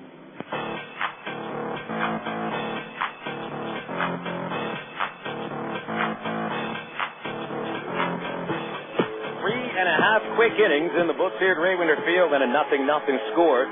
The Arkansas Travelers trying to get something going. Only 1 base runner over the first 3 innings against Matt Lynch. The left-hander works to Reggie Willits. Reggie showing bunt on the first pitch, takes a strike, and it is 0-1. Another first pitch strike from Lynch. The 6th first pitch strike he has thrown. More importantly, he's only been behind 1 batter, 2-0. Here's a pitch to Willits, and he fouls it to the underside of the roof above first base. Bounces to the area just behind the Traveler dugout, unoccupied by seats, and back into the field of play, and Willits is in the hole, 0-2. Willits flied out to right field in the first. He is 2 for 10 in the series. Howie Kendrick and Mike Napoli coming up also here in the 4th against Lynch. The left-hander delivers the 0-2 to Willits, and he takes it high, and it's ball 1. Lynch has been on top of his game, and you know what? So is Casey Olenberger. A bona fide pitcher's duel, but it's still early. Plenty of time for somebody to make a mistake. A lot of room to the left field corner for Reggie. The pitch is hit in the air to right field. Shallow. Putnam there as he comes in to make the catch, and there's 1 out. Let's pause 10 seconds for station identification. From Ray Winter Field in Little Rock, this is the Creative Sports Radio Network, your home for Traveler Baseball.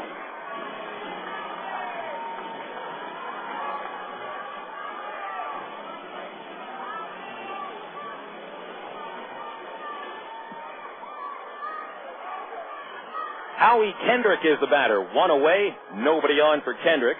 And a first pitch high from Lynch. Matt Lynch has set down the last 5 batters. He had retired his first 5 hitters. Only man to reach Tommy Murphy, a single in the second.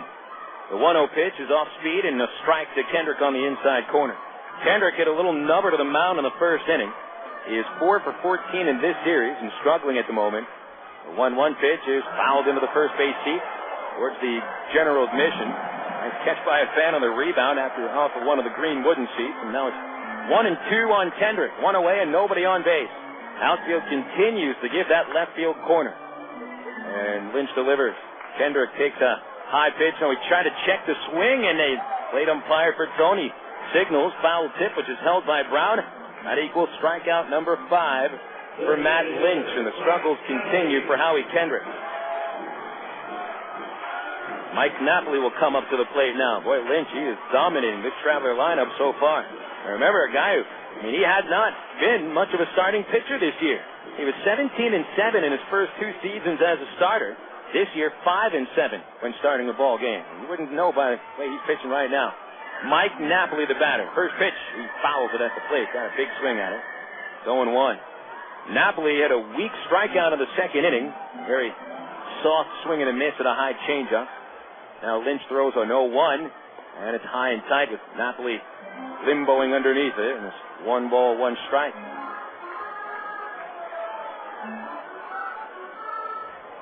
Here's the 1-1, and it's high again. It's 2 balls and a strike. Kendrys Morales on deck. Napoli 4 for 14 in the series, 4 strikeouts, 1 homer, 4 RBIs. The 2-1 pitch is off the outside corner. And for the first time today, Matt Lynch goes to 3 balls. Maybe Morales gets a chance. Napoli took more walks than any player in the league. 3-1 pitch, swinging a foul over the press box. The count now full. Lynch continues to work that rhythm with the fastballs inside, change-ups outside. Here's the 3-2 to Napoli, and it's hit towards short on the ground. Kiger gobbles it up as Napoli runs to first. The throw is offline, but the tag is applied by Barton. Nice play by Barton. He took a step towards the plate, caught it, reached behind him, and Napoli runs into the tag, and the Travs are done. They go down in order for the second consecutive inning. So we've got 4 innings in the books. Nothing doing. Nothing score. We'll be back after this on the CSN Travelers Radio Network. Hey, nobody said quitting smoking was easy, but others have done it, and you can too, with help from the SOS Quit line, 1-866-NOW-QUIT. They'll give you the help you need to kick the tobacco habit. It's free, and it's free of nagging and preaching, too. So call 1-866-NOW-QUIT and get the help you need. What have you got to lose, besides the most dangerous habit you've ever had? 1-866-NOW-QUIT. Call now.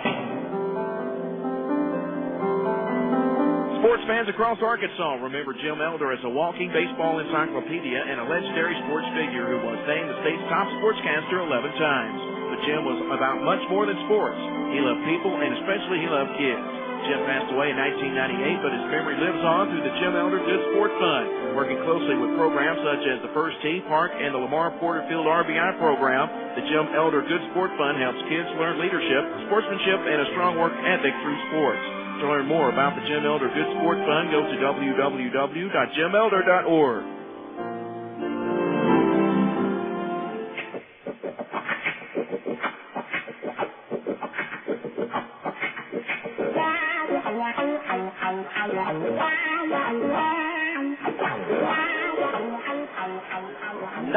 Nothing, our score. A lot of nothing at Ray Winter Field so far. I tell you, we've got a lot of fans on hand tonight. We're going to eclipse our 1,496 that attended yesterday's game, and I think we'll get that by a lot. Maybe 2,000 out tonight on a Friday. It was a perfect night for baseball. Game 4 of the championship series, we got a close one. Kevin Melillo to lead off for the Hounds. Casey Olenberger delivers with a slow ball 1. Melillo, the 7-hitter, followed by Mark Kiger and Francis Gomez. Matranga up at third. Melillo waits. Takes Olenberger's pitch down low, and it's 2 balls, no strikes. Melillo popped out to Matranga, third base, in the second inning. Here's Casey's 2-0. And there's a strike. It's on the outside edge. Olenberger's been behind 2-0 a couple of previous times, and he's answered with a strike every time. Now the step back, the leg kick, the 2-1 pitch from the big righty, and Melillo's out in front of the changeup. Swings and misses, and it's 2-2. There's action in the Midland bullpen. They have a right-hander getting loose. It is Daric Barton. We haven't seen him yet. The 2-2 pitch to Melillo is ripped foul along the first base line. Ends up off of the fence along the Traveler bullpen on the right field corner over towards Tommy Murphy. He tries to scoop it towards the relief corps. He does so.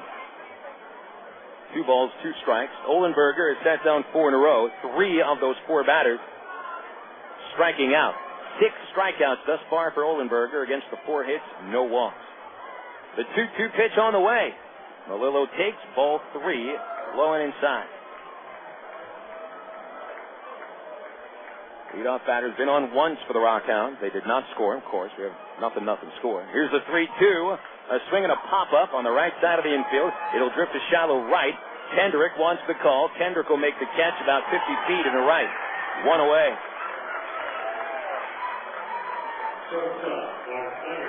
And here comes Tiger to the plate.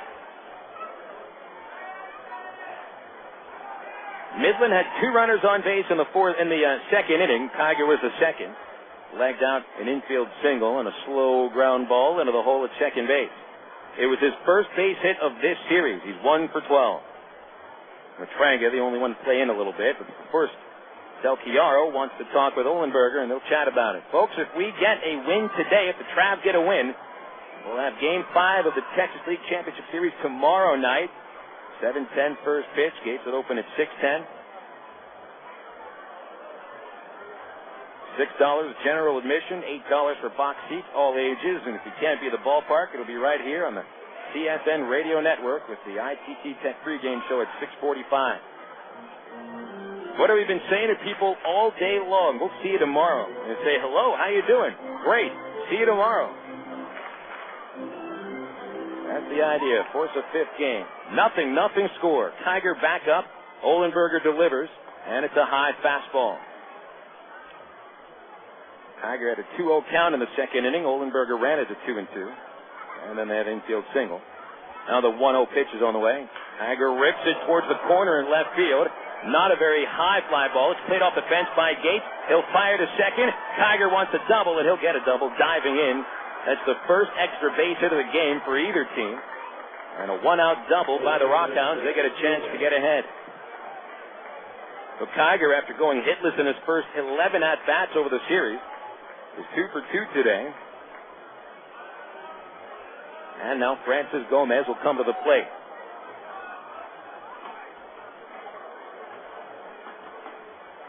One of the things that's made Olenberger such a tough pitcher, he pitches better when there's men on base. 269 average when there's runners on, 298 when they lead off an inning, 285 and there's nobody on. Gomez, right hand. First pitch is a split finger. He takes strike 1 on the outside corner. Gomez really got a hold of a fastball in the second inning, but he lined it directly to Dave Matranga at third base. That was the final out. Now, Gomez has a chance to bring Tiger in from second. Here's the pitch, and it's hit in the air to right field, not well, towards the foul line. Murphy running over. He crosses foul and makes the catch, and Tiger halfway to third will retreat to second base. There's 2 outs in the 5th inning. We'll go to the top of the Midland order. Steve Stanley will walk up to the batter's box. This is a very tough batter, Stanley. 300 average when he's got a man at second or third base and 2 outs. Came through with a clutch 2-out RBI hit in Game 2 in the 8th inning on Tuesday. Gave the RockHounds a 2-run lead, and they would win it by 1. Nothing score. Stanley is 0 for 2. Olenberger struck him out of the first, got in a bounce out to first base in the 3rd inning. Before a pitch, Olenberger turns to second, get a look at Tiger. He walks back in. Neither Traveler middle infielder, Aybar or Kendrick, really holding him on. Kendrick is pretty far away from the base. Aybar, normal depth at short, closest to him. Barton continues to work in the Midland bullpen. Olenberger's pitch to Stanley is a high fastball, and he takes ball one.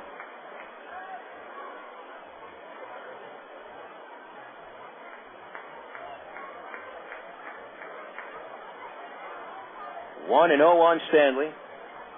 He's driven in 5 runs during this postseason. Little left-hander leans back. Olenberger throws. Strike one on the outside edge. A good fastball up around the letters, and it's a ball and a strike now to Stanley.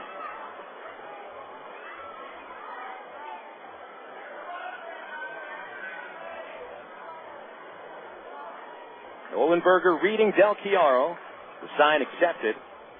Check at second. The pitch high again, and it's 2-1. 2 outs. Kiger had a 1-out double. And Gomez fouls out to right field.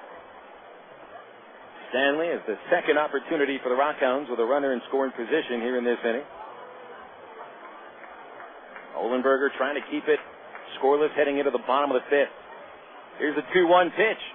There's a strike on the low outside corner. Stanley has kept the bat just above the shoulders for each of the 4 pitches.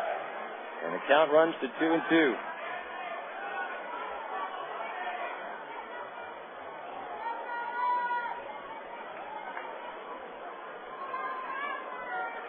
Olenberger has the ball in his glove and the crook of his arm. Now the hands together. The big right-hander delivers the 2-2, and it's fouled off over the bleacher. Stanley had to reach for that pitch. It may have been on the outside corner. Got a little piece of it over the bleachers at third. Aybar comes from short for a talk, a very quick talk, maybe 3 words with Olenberger. Aybar retreats in back of second base. His shortstop. Outfielder straight away. Gates a little shallow and left. That's where Stanley can poke the ball. Little tweeners into left field. Olenberger ready. And the 2-2 on the way. He struck him out swinging. Got him with a split finger pitch. That is strikeout number 7 for Olenberger. He's cost 5 scoreless innings. No runs, 1 hit, 1 runner left. Halfway through this game already, nothing score. Bottom of the 5th coming up on the CSN Travelers Radio Network. 7:42 a.m. Sonic honors a breakfast hero. Wow, this is a hearty breakfast burrito from Sonic. Steak, egg, cheese, hot onions, peppers in there. I love that they put steak in it, too. Gotta love steak for breakfast. I gotta hand it to Sonic. Yeah. I imagine at some point that was just lunch and dinner stuff. Someone must have been the first person to have ordered it as part of a breakfast Oh, meal. absolutely, yeah. I picture like a diner in like the 40s. Some guy walks in, you know, hey, why don't you start grilling me up a steak? And I know what time of day it is. Everybody's quiet as he takes the first bite of breakfast steak ever in the history of mankind. Nice. Real nice. You know, from the other side of the restaurant, one brave soul is like, I'd also like steak for breakfast. Get that man a steak for breakfast. Steak, egg, and cheese burrito. New at Sonic. Thin sliced steak, eggs, diced onions and peppers, tater tots, and melted cheese. All wrapped in a big flour tortilla. It's not just good, it's Sonic good. Sonic now accepts all major credit cards. Brewery, can I help you? Hi, I just bought a 6-pack of your beer, and I think there's something missing in it. There's no taste in the beer. There's no taste. I was hoping maybe somebody in shipping could send me flavor. Like, I'm not trying. All I want is flavor. Sure, there's no flavor. Is there like a flavor distribution center in my neighborhood? I'll pick it up. No, there's no center. I'll tell you what. I got some Miller Lights here. That'll do the trick. Thank you very much. Okay. Have a good day. If you're going to choose on taste, choose the light beer that actually tastes like beer. Great tasting, less filling Miller Lite. Miller. Good call. Miller Brewing Company, Milwaukee, Wisconsin. Live responsibly. Yeah, you got to hit the links. Stone Lakes. Stone Lakes Golf Course is rated as one of the best public courses in the state. Sporting beautiful bent grass greens, plus lush fairways and tees. Stone Lakes has matured over the past 3 years into a true test of golf. Stone Lakes features reasonable green speeds and 18 lake-style holes located 1 mile off I-440 on Faulkner Lake Road. Call 945-0945 for Stone Lakes or visit online at stonelakes.net.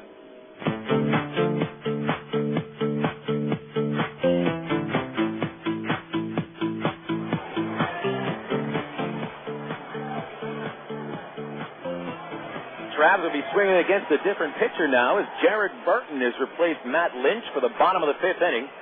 Nothing score. Lynch did his job. He kept the Travs pretty much to nothing through 4 innings. Kendrys Morales leads off the fifth. He'll switch to the left side. Takes Burton's first delivery low for ball one. This is our first look at Burton this year. He pitched with single A Stockton in the regular season. A 1-0 to Kendry. Is hit in the air to deep right center field. You gotta go, and it is gone!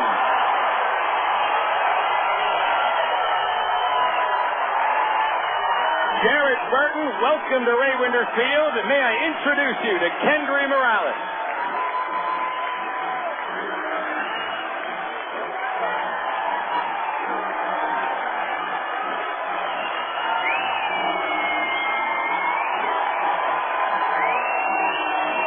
Morales' first RBI of this championship series turns in to a long home run to right center field. 1-0 Travs on their second base hit of the game. Burton's second pitch ends up for a home run. Now it's Tommy Murphy taking a high fastball, and it's 1-0. So Matt Lynch holds the Travs to one base runner over 4 innings. And then Burton gives up a home run as Murphy fouls it off, and it's a ball and a strike. Fourth home run for Morales in the postseason. That one's bouncing around in the bleachers at third base amongst a packed bleacher crowd. 1-1 to Murphy. Again, that's the fourth homer for Morales in the postseason. The 1-1 to Murphy is hit hard and into right field. A base hit for Murphy. Just past the second baseman Melillo, diving to his left, trying to come up with that ball. First few Travs have made it on base here in the fifth inning. Well, it was a good thing to see Burton coming into the game, and it's nothing against Burton. Lynch was just outstanding. Travs barely hit the ball hard off of him, and now they've hit two pretty hard pitches off of Burton. And already the RockHounds get a right-hander warming up in the pen. It is Evan Farner loosening up, and quickly they send pitching coach Jim Kaufman to the pitcher's mound.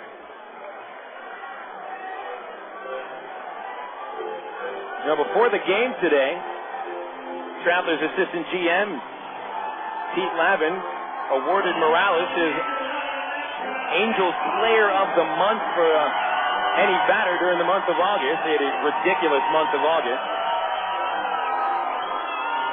Didn't quite carry into the postseason. You'll have to forgive me here, folks. I'm just not sure if I can be heard amongst the roar of the crowd here at Ray Winder Field. Morales during the last month, which counts the 4 days of the regular season that went into September. Kendry hit .371, which was the highest of any Texas League player that played in more than 20 games. And he'd been held in check for the most part here in the championship series until this leadoff at-bat in the fifth inning. And then Murphy singles. Burton is left on the mound now by Kaufman, and here's David Gates up to the plate. 1-0 Travs. Gates struck out of the second, right-handed batter. There's a throw to first, and Burton almost threw it away. But his first baseman, Barton, reeled it in, reaching towards the plate. Farner warming up with some purpose in left field. There's another throw to first base, and Murphy is back. Daric Barton had given up only 2 home runs in the California League. He had pitched in 52 games and was a dominant closer with Stockton. Here's the pitch to Gates.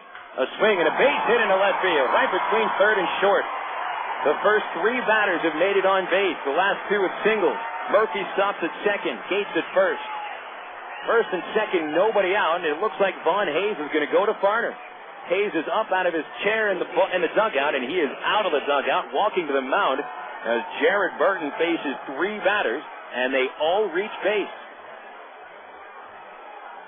6'5", 220-pound right-hander. We didn't even get much of a chance to introduce you to him. As Evan Farner will now be called in from the bullpen, the Travs jumped on Burton to get the lead in the fifth inning. 1-0 Travs, and they are set up for more. First and second, nobody out. We'll be back after a 60-second break here on the CSN Travelers Radio Network.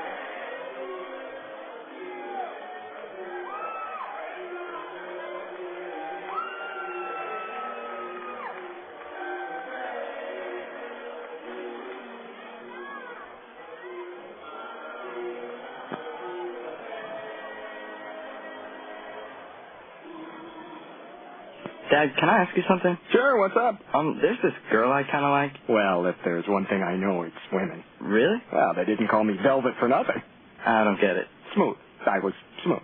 Oh. Anyway, it's easy. You just got to impress her. Show her how strong you are. Okay, but how? Just, I don't know, pick up a lot of heavy things around her. Like what? I don't know, desks, chairs, people. Grunt, if you have to. Grunt? Yeah, be like, oh, try it. See, there you go. And you should dress up. Start wearing a shirt and tie. I'll look like a dork. No, you'll look successful. Okay. And finally, you can start using my cologne. The ladies love it, so don't be shy. Splash it on. Thanks, Dad. You don't have to be perfect to be a perfect parent. When you adopt a child from foster care, just being there makes all the difference. To find out how you can adopt, please visit our website at adoptuskids.org or call 1-888-200-4005. A public service announcement brought to you by Adopt U.S. Kids, the U.S. Department of Health and Human Services, and the Ad Council.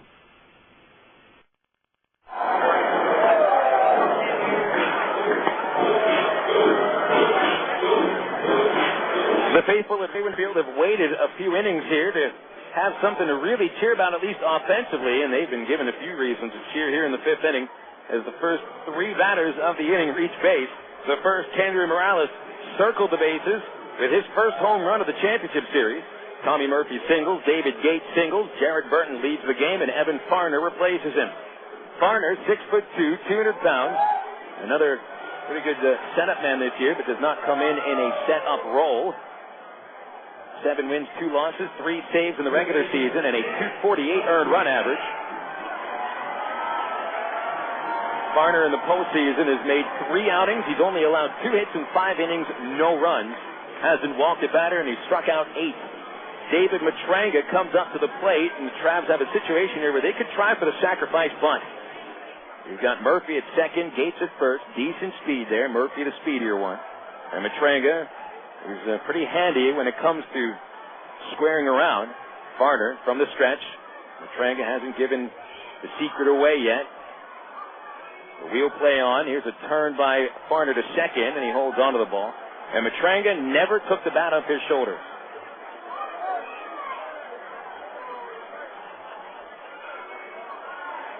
RockHounds have the third baseman Gomez on the grass a couple of feet. Shortstop Kiger is right behind Murphy, and he's ready to charge for third base. It'll be the second baseman Melillo covering at second. Barton playing in front of Gates as he leads from first. Farner steps off. Looks over to Barton.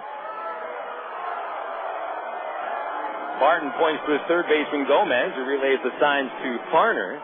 Matranga still waiting for a pitch. Matranga flied out in the third. Now the stretch by Farner. And here's the pitch. Matranga squares, takes low and away, ball 1. Matranga only played in 9 regular season games with the Travs. They didn't get to see him drop down a sac bunt. He's a guy who doesn't strike out very much. He's a guy who thrives on the fundamentals of the game. We all know the sacrifice bunt is a fundamental part of the game. We'll square around on 1-0. The stretch by Farner. He wheels to second and throws, and Murphy is back with the tag applied by Melillo, the second baseman. So the RockHounds are moving those infielders around every which way but down and up. 1-0 Arkansas on the leadoff homer here in the fifth by Kendrys Morales. Murphy at second, Gates at first. Farner sets with Matranga trying to set up Del Chiaro. The pitch on the way. A swing and a pop-up on the left side of the infield. That won't do it. Cross is foul. Gomez underneath it. Now into fair territory where he makes the catch, and the infield fly rule was called right as the ball came into fair territory. So Matranga not sacrificing. He pops out for the first out of the fifth inning. This will bring Del Chiaro to the plate. The idea there is that Del Chiaro, he strikes out a lot. And it'd be tough to give him an opportunity with Farner, who's a strikeout pitcher. 68 strikeouts, 76 in the third innings in the regular season. Del Chiaro whipped against Lynch in the third inning. And now he's going to try to bring home Murphy with a base hit.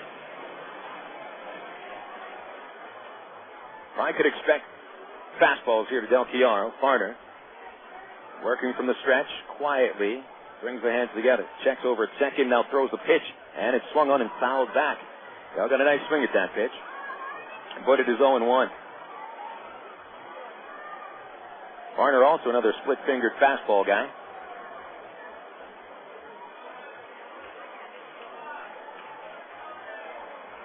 He's in his first year with the A system. He's pitched with the Diamondbacks, Independent Vault, Schaumburg, Illinois, and the Cubs. Here's the kick and a turn to second. Murphy is back. No throw. RockHounds were burned in a situation with a double steal yesterday when they were caught off balance. And even though this really isn't a double steal situation, they're not taking any chances. The outfield shifting now over towards right for Del Chiaro. Left field corner is wide open. Barner delivers 0-1. Del takes low and away. It's ball and a strike. 1 ball, 1 strike on Del Chiaro. Bottom 5 and the Trabs ahead 1-0. Time called by the umpire. He throws a new baseball out to the pitcher. Barner accepts it in front of the mound, walks back, rubbing the baseball up. Wind picks up a little, blowing to right. Del Chiaro's power is to left, but he has it a home run here at Ray Winder to right field. That's short porch. Barner comes set, too glad to the second. Here's the pitch. A swing and a chopper to third. Gomez shoots it. It goes behind him. Holding it third is Murphy. They are loaded up for the top of the order.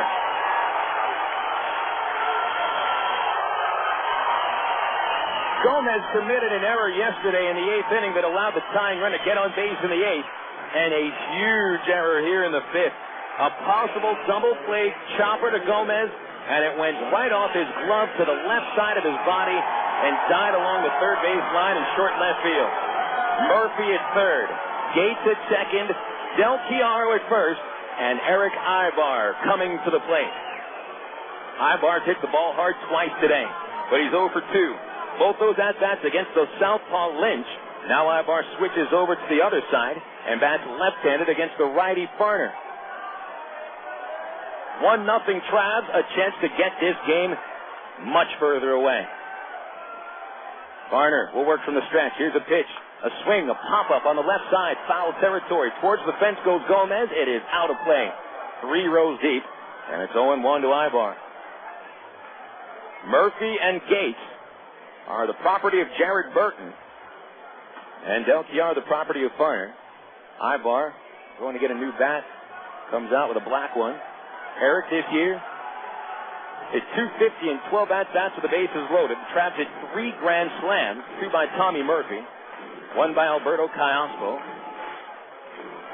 Not really looking for a grand slam here. You take a little dingle. Barner from the stretch. Gomez in at third. The pitch on the way. Ball 1 under the knees. 1 ball, 1 strike on Erick Aybar. And the other infielders playing for 2 except Gomez. He's guarding against the possibility of a bunt. To tell you where there is a possibility for a bunt, it's on the right side of the infield. Aybar has been pretty good with that drag bunt at times. A 1-1 count. Here's the pitch. A swing, a ground ball to second slowly. Melillo over to shortstop. 1 away. The fire to first is thrown past first base. 1 run is scored. Here comes Gates. He is safe. It's 3-0.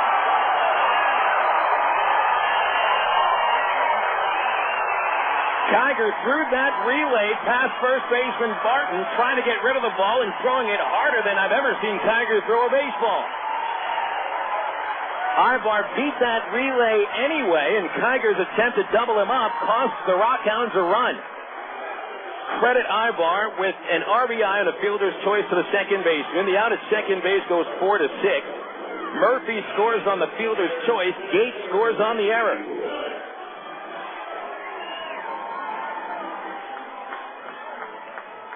Aybar stayed at first on the bad throw, so runner at first, Aybar. Willits the batter, 2 outs and 3 runs in.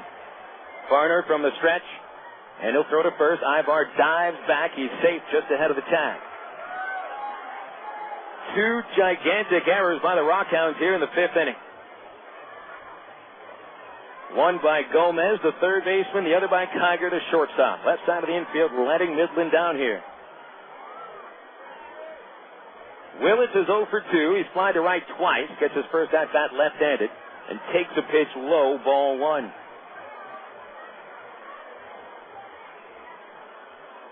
Aybar Stolen 4 bases in the postseason, 49 in the regular season. Get the sense he could attempt to steal here with Willits at the plate and give him a chance to make it 4-0. Aybar, not a very aggressive lead. Farner is ready. And Aybar's bluffing the steal. The pitch is low and away, and Aybar gets back to first. The throw goes to second. It's 2 balls, no strikes to Willits.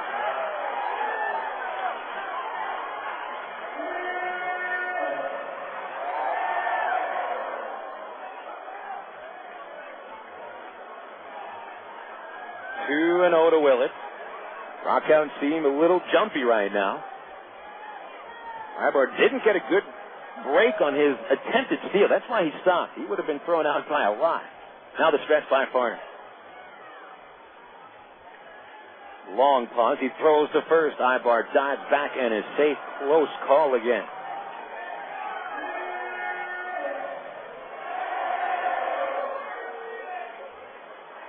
Aybar, he wants to steal. There is no doubt.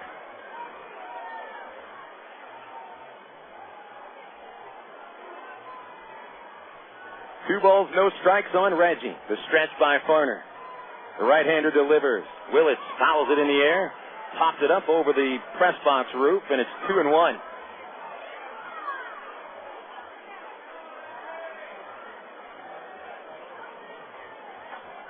Two balls, one strike to Willits.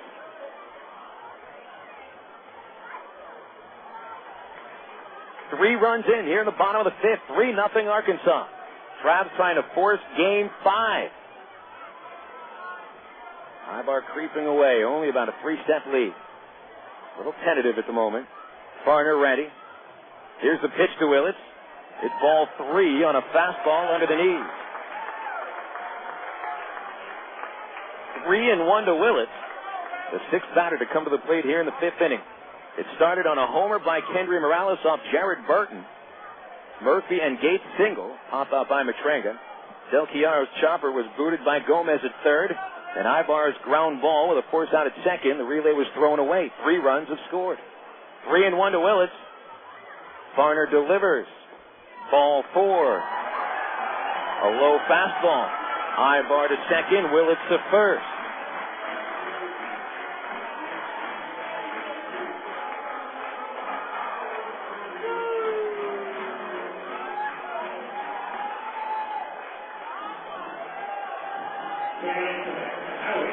Howie Kendrick did not have any success against Matt Lynch. That has been the theme to this inning so far. The Travs were not comfortable against Lynch, who threw 55 pitches in 4 innings, and you wonder if he could have gone any further.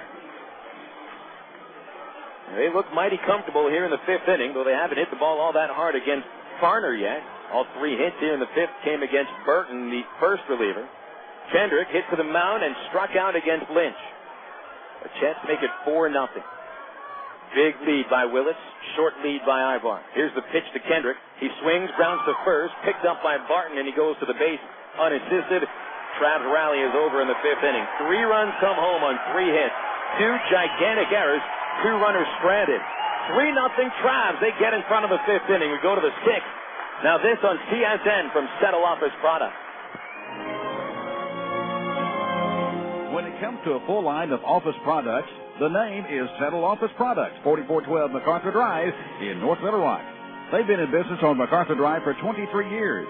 They give free delivery anywhere in Central Arkansas. They have office furniture, office supplies, scratch and dent furniture, and they're family owned and operated. Give them a call today at 758-1050 or see them on the website at www.settleofficepro.com. It has a legendary reputation for reliability, durability, and quality. It's been named to Car and Driver's 10 Best list 18 times. It was the first gasoline-powered production automobile to be certified as a low-emission vehicle in the U.S. And the best part is, it's used.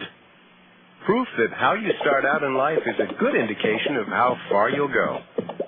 Honda certified used cars. See, it may be used, but it's still a Honda. Vail Honda, 13101 Chemal Parkway, Little Rock. CSN is now live on the internet at csnsports.com. Click on Live Broadcast in the upper left-hand corner on your homepage for live play-by-play audio, not to mention all other programs CSN produces during the year. Check out our webpage with a list of games today on CSN, the latest scoreboard, and the latest sports headlines at CSNSports.com. That's CSNSports.com with live coverage worldwide on the Internet. CSNSports.com, bringing you closer to us than ever before.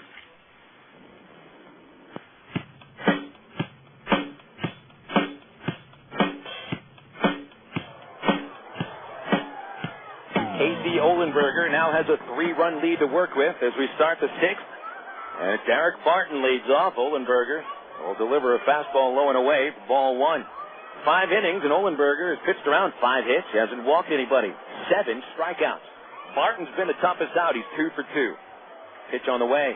He pops it up towards third base. Matranga underneath it in foul territory. In back of the base, he makes the catch, crossing it at fair. And there's one away. Barton is the first out of the 6th inning, and it's the first time he has sat down today. 5 in the 3rd innings thus far for Olenberger. Pitching about as well as we have seen him pitch this year. Casey was possibly the strongest Traveler starter during a stretch from the middle of July until the end of August, where he won 6 of his last 8 decisions. Here's Brian Stavisky. First pitch high and away, ball 1. The only times that Olenberger lost during that stretch was 2 games to the Midland RockHounds. Lost 4-2 and 11-6. There's a 1-0 to Stavisky. There's a pitch just a little outside. Close one there, and it's 2-0. Olenberger struck out Stavisky twice in the 1st and the 3rd inning. Left-handed batter held in check today, but it's a 2-0 count. Here's the pitch. There's a strike. And once again, Olenberger has been behind 2-0 6 times. Comes with a strike once again. 2 balls, 1 strike on Stavisky. 3-0 Travelers, top of the 6th inning. The windup, Olenberger throws 2-1 pitch. Split-fingered low, and it's 3-1. Jeremy Brown is on deck. Going 0 for 2 so far. Olenberger hasn't been to 3 balls much. This is the 3rd time. The pitch. There's ball 4, low and away, and there's the first base on balls from Casey. So Stavisky takes the base on balls. He trots to first, and this brings Brown up. Jeremy Brown is 0 for 2. Fielder's choice to third base in the 1st. Olenberger struck him out on 3 pitches in the 4th inning. Casey now working from the stretch. Stavisky stole no bases in the regular season and then stole a base on Tuesday. Here's the first pitch to Brown. A swing and a foul off his foot. He goes down to a knee, but gets up. 0-1 on Brown, right after a high fastball there. Even one of those games that Olenberger lost to the RockHounds on August the 10th. 7 1/3, pretty strong innings. Limited the Hounds to 3 runs on 7 hits, but he was outpitched by Mike Nannini. He pitched game 2 for Midland and only lasted 3 2/3 innings. Del Chiaro, quick visit to the mound. He leaves. The second time out against the Hounds for Olenberger, he got rocked. 8 hits, 5 runs, and 6 2/3. In an 11-6 loss on Clunker Car night, the first game of that doubleheader. Olenberger back to the stretch. It's 0-1 to Brown. 1 out. Man at first is Stavisky. And the pitch on the way to Brown. Swing and a foul towards third base. And now at the fence it is. It's 0-2. But Olenberger rebounded after those 2 losses, beating Frisco on August 21st, 6 1/3 strong inning. And then he beat Wichita on August 26th with 7 innings, and he completed his regular season. Last day of August, 7 innings, no earned runs, and a no decision. Picked up the win in Game 2 of the East Division playoff against the Drillers. Beat him 7-5. The 0-2 to Brown is popped up. Shallow left field. Aybar out from shortstop. He is underneath it, moving to his left now. He makes the catch off to the side. He'll fire to first. He almost threw it away. Morales had to make sure he played it on a short hop and catching in his midsection. Stavisky was about halfway to second base. And the ever-aggressive Erick Aybar wanted to double him off. So there's 2 outs in the 6th inning. Travs ahead 3-0.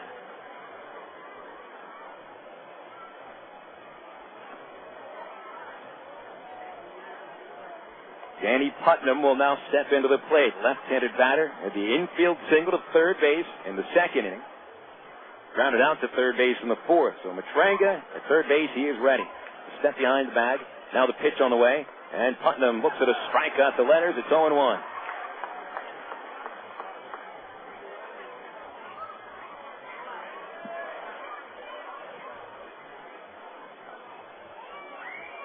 Casey, as he takes the sign, throws to first. A little bit of a high throw. Morales had to reach up and bring it in. 0-1 to Putnam. 2 outs in the top of the 6th inning. Travs put up 3 runs in the bottom of the 5th. 2 of those runs earned. And now the stretch, the pitch, 0-1 to Putnam is low. It's blocked by Del Chiaro. Holding it first is Stavisky. The Hounds have been burned every time they've tried to advance on either a pitch in the dirt or on an attempted steal over the last 2 games. Putnam trying to advance on a skipped fastball by Jared Weaver yesterday. He was thrown out by Napoli. Of course, we remember Mike Napoli throwing out Melillo for the final out of the game.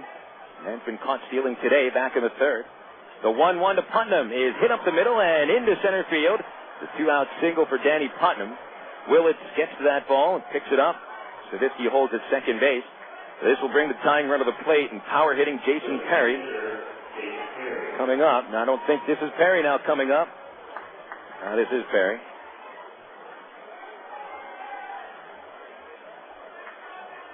Keith Comstock is going to visit the mound. Traveling pitching coach appears for the first time. Now, I'm not looking at Perry's number. The front of his uniform is facing me. Perry has not looked good. Struck out in his first 2 at-bats. And yes, it does appears to be Perry. He's about to step in once this conversation is complete. So Putnam has a couple of singles. The RockHounds out hitting the Travelers 6-4.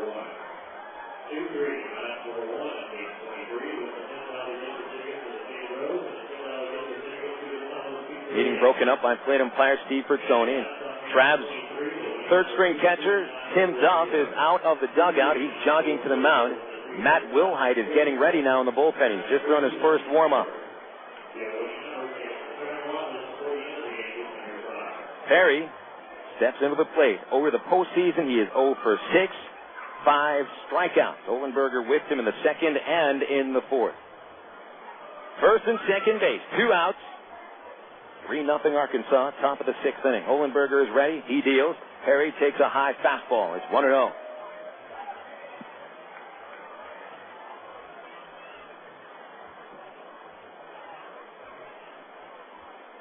Stavisky leading away from second base. Aybar the closest to him, but he plays off. The 1-0 to Perry is swung on and missed, and it's 1-1.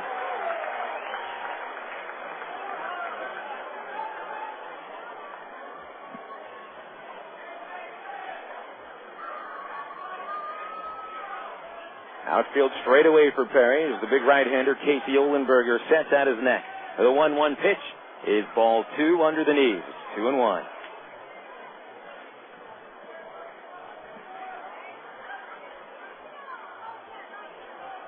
Perry taps the bat on the plate, wheels it around. Olenberger reads Del Chiaro. The sign accepted. Del wants it on the outside corner. Here's the 2-1 pitch. A swing and a base hit into center field. Charging on it is Willits. Can't get to it soon enough as Stavisky rounds third and scores. It's 3-1. Stopping at second is Putnam. Perry comes through with his first base hit of the postseason, and it gets the RockHounds on the scoreboard.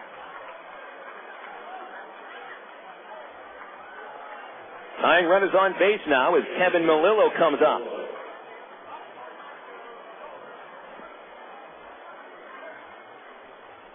So a pair of 2-out singles by Putnam and Perry help bring Stavisky across the plate, and wouldn't you know it, the first batter that Olenberger walks scores.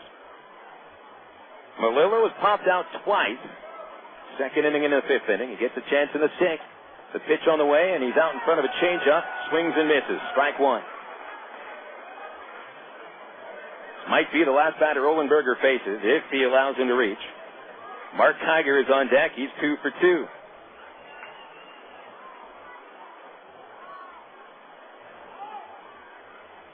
Casey ready for the pitch on the way. Fastball. Strike 2 call. Under the armpits on the inside corner. Melillo raised his arm above that pitch. So that was a strike.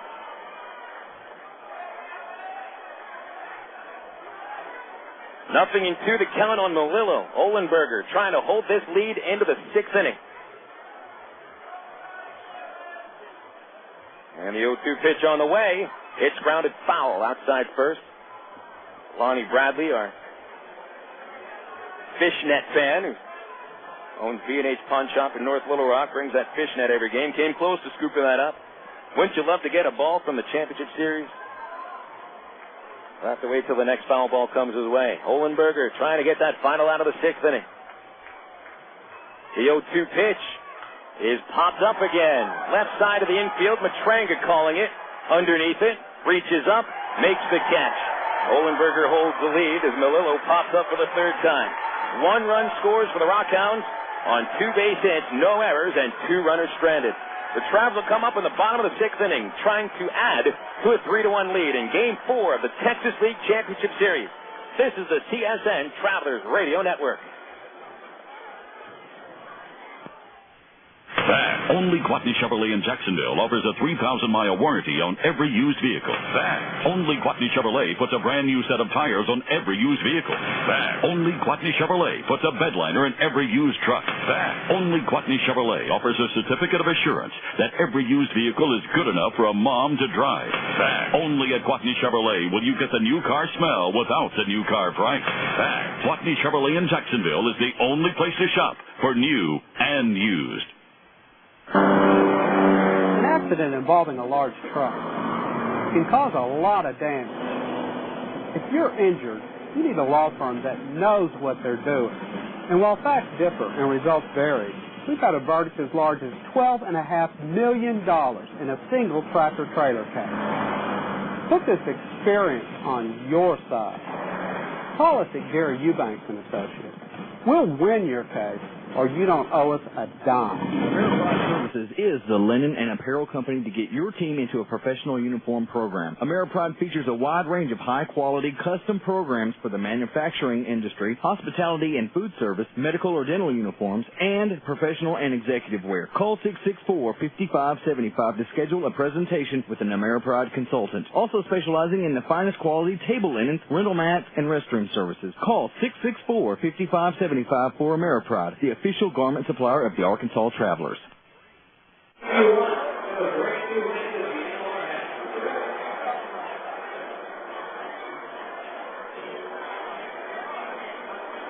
The Arkansas Travelers had a 3-0 lead after 5 innings. They come to the plate in the bottom of the 6th with a 3-1 lead. Mike Napoli will lead off against Evan Farner. Napoli was the only Traveler who did not come to the plate in the 5th inning. Howie Kendrick stranded a couple runners, but the Travs put up 3 runs. Napoli 0 for 2 against the starter Matt Lynch. Now it's the right-hander Farner working from the stretch. Here's a pitch, and Napoli fouls it back off the fist. It's 0-1. 31 home runs during the regular season, 4 more during the postseason. Count his regular and postseason numbers for RBIs. He's at 108. And the 2 runs he drove in the 8th inning yesterday were the 2 biggest RBIs of the season for any Traveler. It saved the season. Doesn't get any bigger than that. Knapp steps back in. It'll be Morales and Murphy to follow. Farner is ready, and the 0-1 is swung on and fouled in the air, deep to left field, but it's fouled by quite a bit. At home run distance, made its way over the International Brotherhood of Electrical Workers billboard. It is 0-2 on Napoli. A strikeout and a ground out for Knapp so far. 4 for 15 in the series.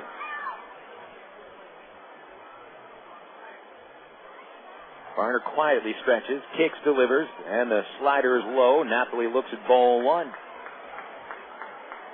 Neither bullpen is working right now. We wonder if Olenberger will come back for a 7th inning. Here's the 1-2. Napoli swings and pops it up. Foul grounds at first base. Barton races over to the fence on the warning track, and he reaches back and makes the catch. Falls down on his backside. Nice grab by Barton. And really what made it a nice catch was how quickly he got over to the warning track in foul territory and then realized he overran the ball by about a foot. And a nice reach behind. Now Napoli is 0 for 3. Kendrys Morales will now come up to the plate. His home run on the second pitch in the 5th inning gave the Travs a 1-0 lead, and they would tack on a couple more. Morales struck out in the second, the home run in the 5th. He'll bat left-handed. And a pitch on the way. Big swing, foul back, strike one. Fans, at the very most, there are 2 games left for Kendrys Morales to play in a Traveler uniform, and I mean, for that part, there's 2 games left for you to see Napoli, Aybar, Reggie Willits, Tommy Murphy as well. How much of a pleasure has it been to watch these guys? The 0-1 to Morales is outside at the ball and a strike. You get the sense that next year you probably see David Gates again, Howie Kendrick, Greg Porter, possibly Jason Espino. The 1-1 on the way. A swing and a shot over second base. Base hit to right center field. Over to cut it off is Putnam. He throws to second, and Morales is aboard with a 1-out single. Now Morales starting to get the swing of things now. 3 for his first 13 in the series, and now he's singled and homered in his last 2 at-bats. And now Tommy Murphy will come up to the plate. Action in that Midland bullpen. Marcus Gwyn is beginning to loosen up, a right-handed pitcher. Murphy switches to the left side. He's 2 for 2. 2 singles. Barner with a slow curve over the outside corner. Strike one. And now Matt Wilhite begins to warm up in the Traveler bullpen. So you'll see Wilhite come on for the 7th inning as Travs are going to turn things over to the pen. Wilhite will be facing a couple of righties to start off the 7th inning, and hopefully he might have another 3-run lead to work with. At the moment it's a 2-run Traveler lead, 3-1 score over Midland. Barner comes set. Murphy pumping the bat. The pitch is fouled into the Arkansas dugout. It'll make its way out of the dugout. It's 0-2.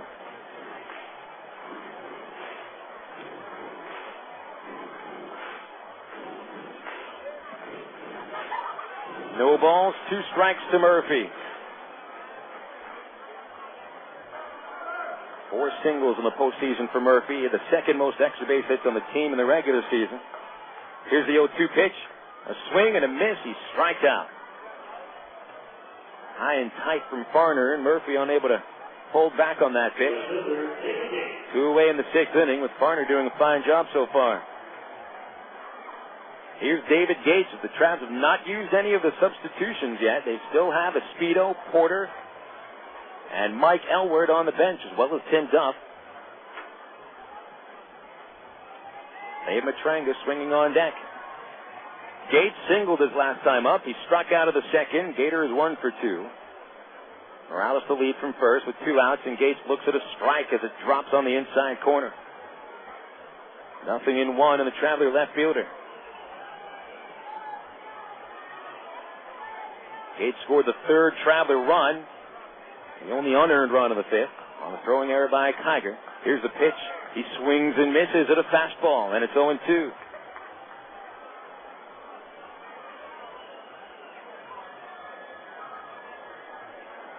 It appears that Willie Collazo will join Wilhite in the bullpen. It is 0-2 to Gates. Farner delivers. It's high and tight. Gates had to bring the bat back a little bit towards his chest under the chin. That's ball 1. 1-2 to Gates. 2 outs, bottom 6, 3-1 Arkansas. Another tight ball game, and you have to expect that in the Texas League Championship Series. Now the 1-2 to Gates. A swing and a miss, strike 3, and the inning is over. No runs for the Travelers in the 6th inning. 1 base hit, 1 left. We'll go to the 7th. Arkansas leading 3-1 on the CSN Travelers Radio Network. Baltic weekend, termites feasting, fishing, tackle, paints and spackle, tubs, jacuzzis, tapes and movies, everything from A to Z. Tile and lumber, tons of plumbers, elevators, coffee makers, radiators, party favors. Take a look and you'll see. Let your hands walk into the other book, not the other book. Gates, inline skates, audits, posers, florists, grocers, water coolers,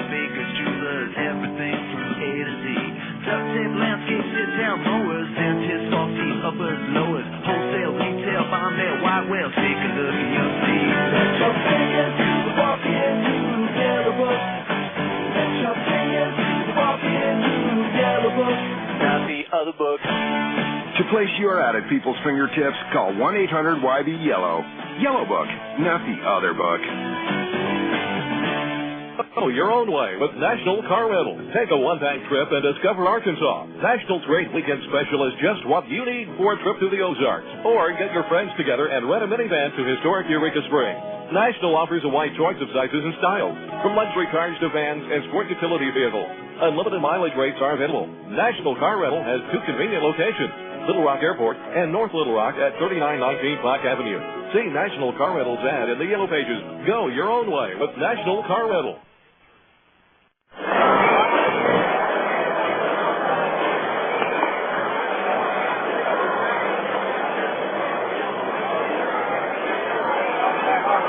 We come to the seventh inning here at Raywinder Field, and before we get going, we'll pause 10 seconds for station identification. For the score 3-1 Arkansas, this is the Creative Sports Radio Network, your home for Traveler Baseball.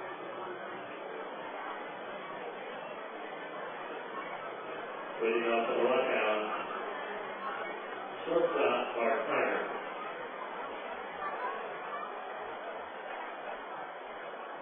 I'm Phil Elson. This is the Creative Sports Radio Network from Raywinder Field in Little Rock, Arkansas. Game 4 of the Texas League Championship Series. Midland leading the series 2-1. But the Travs come into the 7th inning with a 3-1 lead. Matt Wilhite replaces starter Casey Olenberger. 6 strong innings for Olenberger. Wilhite delivering to Mark Tiger, the 8-hitter, grounds up the middle. And the shortstop, Erick Aybar, has it in back of second base. His throw to first. 1 pitch, 1 away in the 7th. And for the first time tonight, Mark Tiger is retired. Wilhite making his 3rd appearance of the postseason. Now pitched 2 innings, counting the out on Tiger. 2 hits, no run. His job now is to retire Gomez, and then with Stanley coming on deck, you'll probably see Willie Collazo, who's been warming in the bullpen for the last few minutes. Joining him in the pen now is David Austin. Here's a delivery to Gomez. A slider low and outside, ball 1. Wilhite appeared in more games than any pitcher in the Texas League this year, 56. And a 1-0 from the right-hander is bunted. It's along the third base line. It is foul. Wilhite grabs it on foul territory. 1-1 on the foul ball.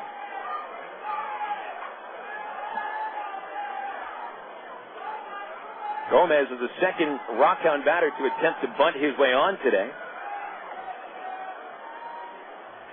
Steve Stanley tried to do that in the 5th inning and was unsuccessful, bunted it foul. Gomez makes a long walk back towards the batter circle. Give you your totals here. Midland, 1 run, 7 hits, 2 errors. RockHounds has stranded 6. Travelers totals, 3 runs, 5 hits, no errors. 4 Travs left on the bases. Olenberger went 6 innings, throwing 103 pitches. 7 hits, 1 run earned, a walk, 7 strikeouts. Very strong start for Olenberger. Now it's up to the bullpen. The 1-1, and Gomez looks at a fastball inside. A close call there for ball 2.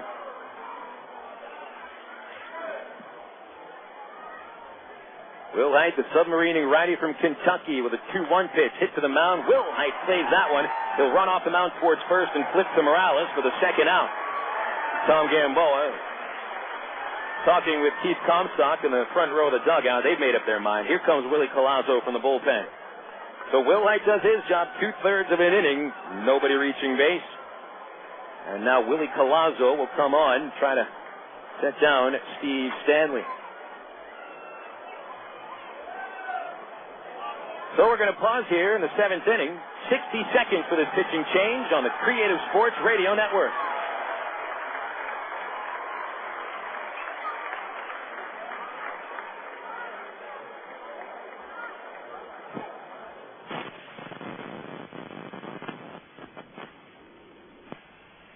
Hi, I'm Mandy Moore, and I've been volunteering for the Leukemia and Lymphoma Society since I was a kid. I know firsthand how the society makes a difference in the lives of people with leukemia, lymphoma, and myeloma. You can help too. For example, kids across the country collect pennies and spare change through the school and youth programs. In fact, that's how I got started. Families, neighbors, and businesses come together in communities across the nation every fall for the Light the Night Walk. Athletes support the society by walking, running, swimming, and cycling through team and training events. And for others, time and talent are what they choose to give, which makes a real difference in the lives of people battling cancer. You can help the Society fund cures for cancer and provide critical services to patients and their families. To find out how, call 888-HELP-LLS or visit lls.org. Please contact the Leukemia and Lymphoma Society today and give someone with cancer the gift of help and hope.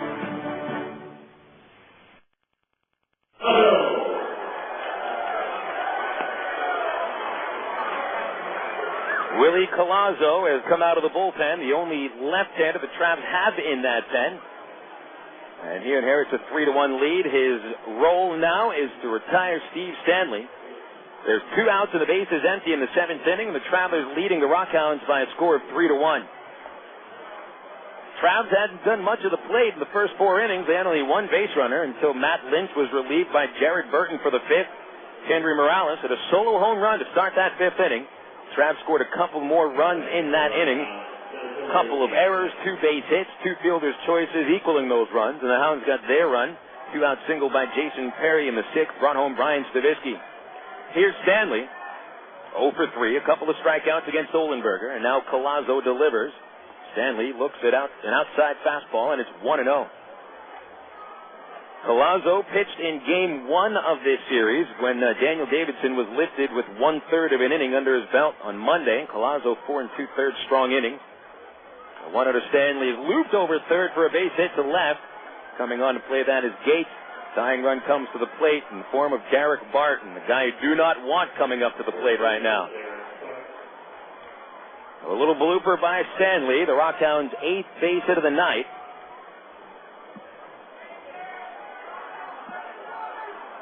And here's Barton. Barton singled to center in the 1st. Singled off the right field fence in the 3rd. Only time he's been retired to pop out in the 6th inning. Lefty to lefty. Here's a pitch. Outside from Collazo, ball 1. Collazo 5'9", 170 pounds. Not a hard thrower. Control his game and had a pretty rough season. Allowed a 6.78 ERA. The 1-0 is low. It's 2-0 now to Barton.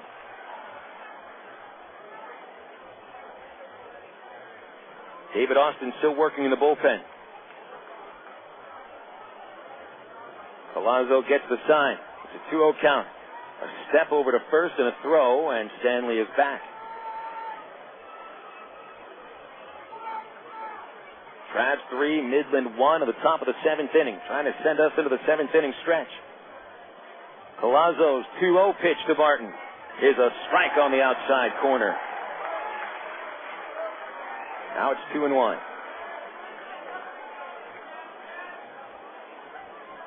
Best part about Collazo's game is his off speed. He cannot put pitches right down the middle. The 2-1 pitch to Barton is low. It's ball 3.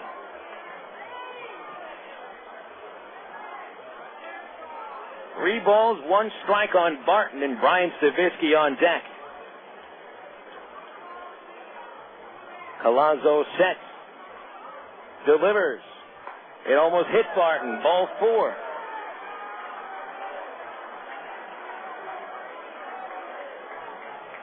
But Collazo's faced 2 hitters, each a left-hander. Each of them is reached. Not the plan.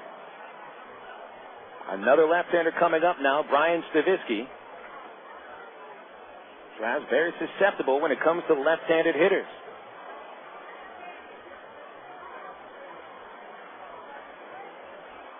Left-handers at .283 against the Travelers this year. Here comes Keith Comstock to the mound. And he is shaking his head as he steps out of the dugout. Collazo's been pretty unsuccessful this season, and after a strong 2004 campaign, he was expected to be a bit of an anchor in the Traveler bullpen when he came down from AAA Salt Lake on June 4th. But Collazo did not have much success in the pen, and hasn't found it as a starting pitcher either. Here's a starting pitcher for the last 10 games of his season, and allowed a 7.69 ERA as a starting pitcher. 15 home runs during that time in 10 starts.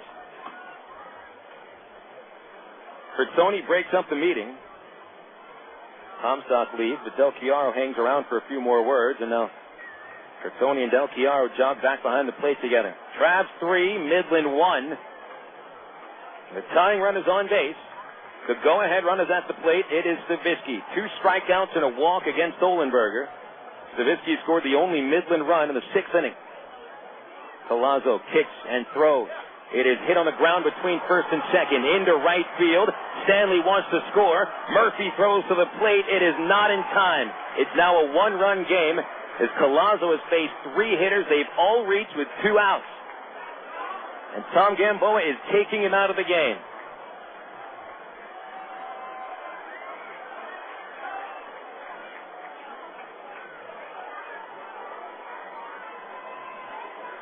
David Austin, the plan was to have him come on to pitch the 8th inning. But Collazo unsuccessful in his attempt to get fellow left-handers out. Just could not do it. We'll have to take another 60-second break with David Austin coming in from the bullpen. 3-2 now. The Travs lead is down to 1 run. This is the Creative Sports Radio Network.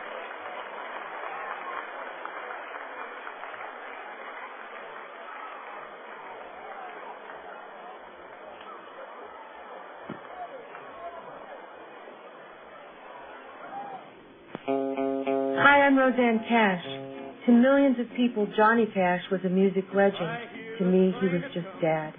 When he died, a lot of people thought a lifetime of hard living finally caught up with him. And it's true, Dad had his demons. But he also had diabetes. For years, he ignored it, even as his health and vision slipped away. Until one day, as he sat in his office, surrounded by books he could no longer read, he said to me, "This is a room full of regrets now." Diabetes is serious. It can steal your sight, your limbs, and worst of all, take you away from the people who love you. But it doesn't have to be this way. If you have diabetes, test and control your blood sugar regularly. You'll be healthier and you'll feel better too.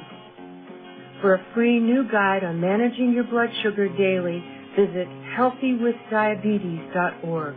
A message from the American Association of Diabetes Educators.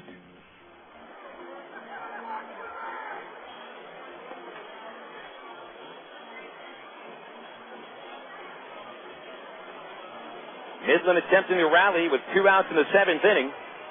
Matt Wilhite did his job, recording the 2 batters he faced out. Willie Collazo comes on and allows 3 men to reach base. 1 has scored. Stanley, after singling, scores on a base hit by Brian Stavisky. And now Jeremy Brown comes up, biggest of the clutch hitters for the RockHounds in the postseason. 12 RBIs in 9 games. He has a chance to tie the game. David Austin picked up the win yesterday with a 1-2-3-8. Did not face Brown. Brown is 0 for 3. Austin from the stretch. Barton at second. Stavisky at first. And a first pitch strike at the knee.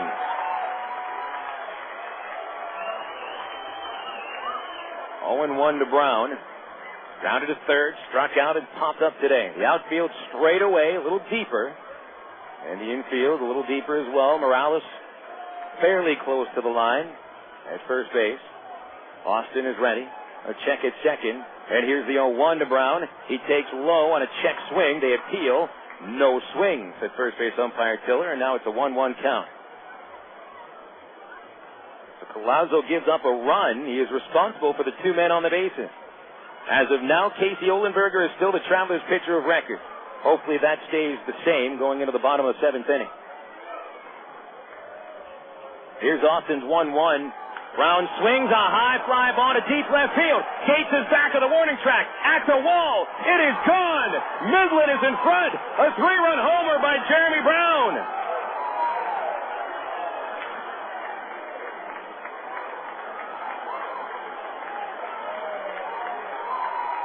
The Traveler bullpen tanks here in the 7th inning. 4 runs, all with 2 outs.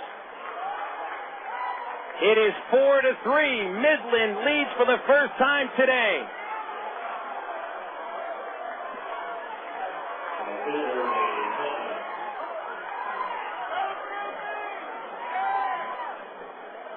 The Traveler bullpen has been the biggest weakness of this team all season.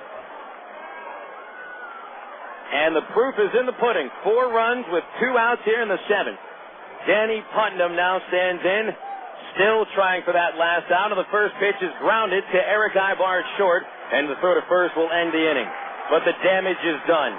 4 Midland runs on 3 base hits, nobody left. Midland now leads 4-3 as we go to the 7th inning stretch. This is the Creative Sports Radio Network. 1 plus 1 is 2. 2 plus 2 is 4. And if the yolk's still a little runny, that's what you call fried over easy. Always talk quietly in the library. And that's how you give a Zerbert. Some people have innies, some people have outies. Here's the church, here's the steeple. Open the doors and see all the people. If you're going to be 2 hours late, pick up the phone and call. Remember, you're always teaching. Teach carefully. React with rage, and kids will learn it's okay to do the same. Keep your cool, and kids will do likewise. For a few quick pointers, visit actagainstviolence.org or call 877-ACT-WISE for a free brochure. Eat ice cream too fast, and you'll get a brain freeze. Brought to you by MetLife Foundation, the American Psychological Association, and the Ad Council. CSN is now live on the internet at csnsports.com. Click on live broadcast in the upper left-hand corner on your homepage for live play-by-play audio, not to mention all other programs CSN produces during the year. Check out our webpage with a list of games today on CSN, the latest scoreboard, and the latest sports headlines at csnsports.com. That's csnsports.com with live coverage worldwide on the internet. csnsports.com, bringing you closer to us than ever before.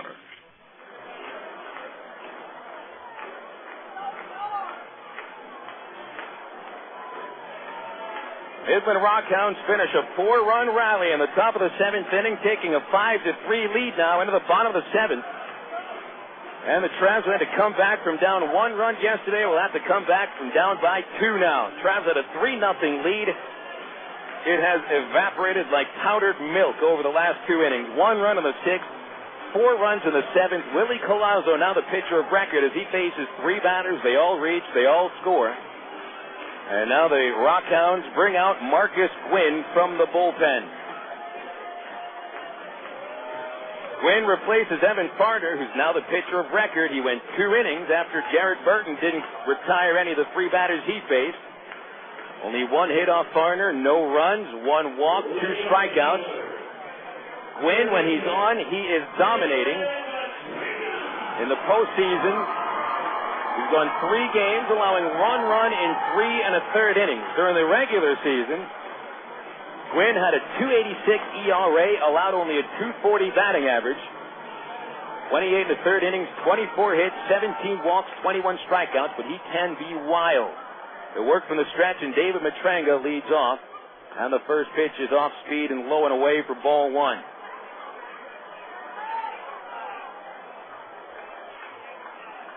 Matranga 0 for 2 thus far. Gwyn's pitch is high, and it got all the way behind the catcher, Brown. A bit of a warning sign, perhaps, for the RockHounds, who have another pitcher warming up in the bullpen. Jeremy Brown's 3-run homer caps a 4-run 7th inning for Midland. Travs needing to rally now. The 2-0 to Matranga. Broken bat fly ball into left field, and it falls in. A leadoff single for Matranga. And his bat in pieces around the plate and on the infield at third base.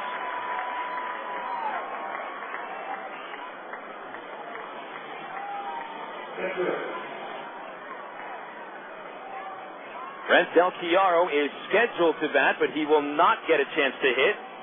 And instead, it'll be Jason Aspito coming up to hit.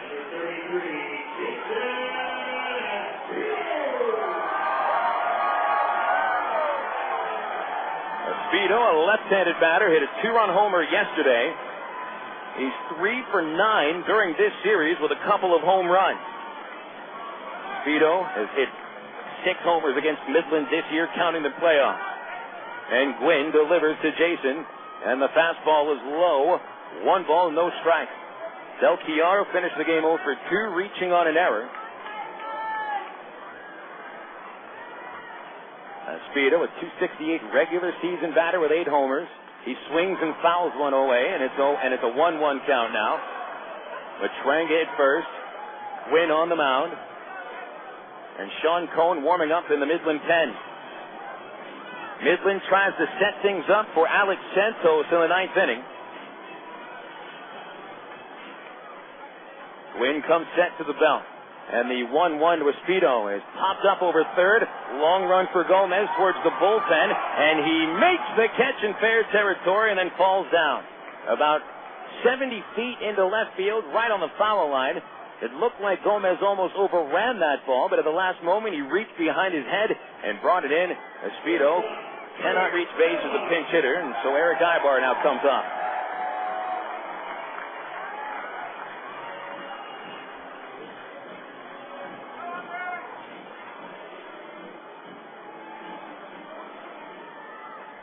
Aybar 0 for 3. His fielder's choice in the fifth inning turned to a couple of runs.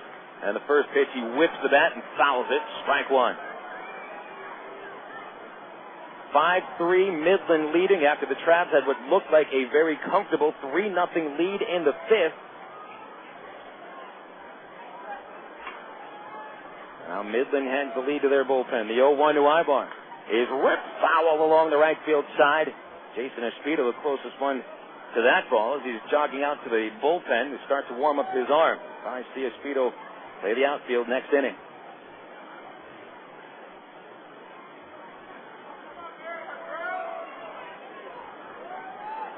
Oh, 2 on Aybar. Gwyn ready. The right-hander delivers, and it's fouled again at the plate. Still 0-2.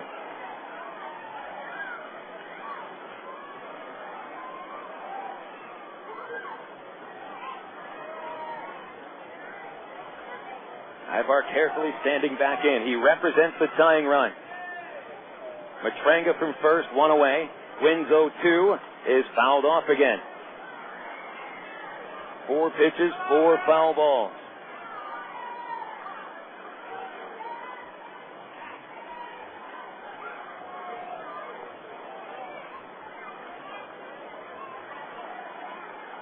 Aybar ready, gripping that bat. The pitch on the way. It is hit up the middle. It is into right center field. Matranga turning from second. He goes to third, and no throw on the play. Runners at the corners with Reggie Willits coming up now.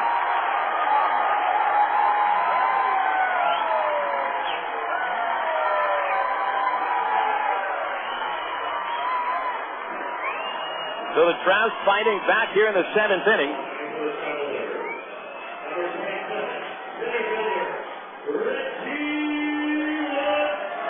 Willits up to the plate. The tying run is at first base.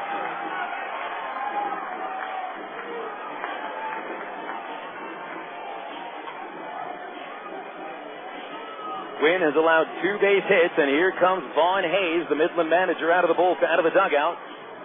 He is jogging to the mound. He has not pointed out to his relief pitcher, Cone, who's been warming up for the last few minutes. The entire Midland infield joins Hayes on the mound as they talk with Gwyn. Midland comes back in the 7th inning, 4 runs. 3 of them charged to Collazo, 1 on David Austin. Meeting is finished on the mound. Willits with a few practice swings in front of the fungo circle.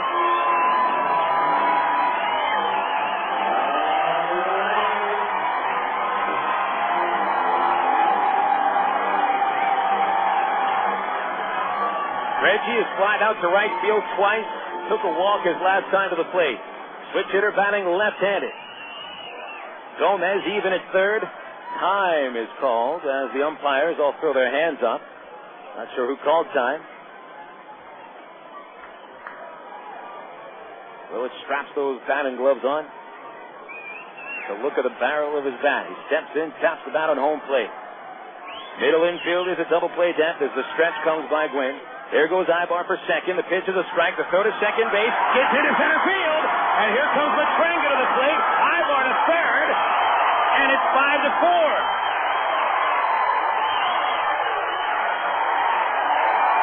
Mass confusion by the Midland RockHounds infield as Brown's throw sailed off the top of the shortstop's glove, deflected into center field. Aybar on the steal goes to third base on the error, and Matranga scores. It's 5-4. The tying run at third base, only 1 away. Boy, Brown goes from hero to, well, not quite a goat yet. The infield comes in. Willits just looking to hit a fly ball. The count is 0-1.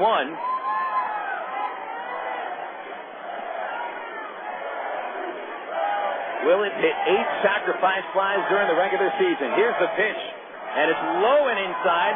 It is dropped by Brown, but he finds it a few feet behind. 1 ball, 1 strike. Brown looks like he's having a little trouble here.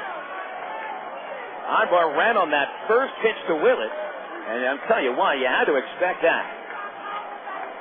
RockHounds seem to have been caught napping twice in the last 2 games on places where the Travs have their best base stealers on the base path. Gomez is almost all the way in his third. He's a few steps in on the grass. Listen to the chant for Willits. The pitch. Fastball inside. 2-1.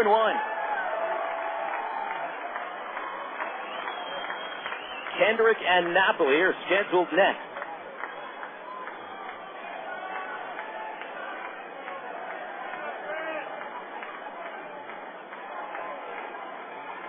Gwyn is ready. They want it on the inside corner. The pitch to Willits is inside and again dropped by Brown. Only dribbles away a couple of feet. Aybar holds his third.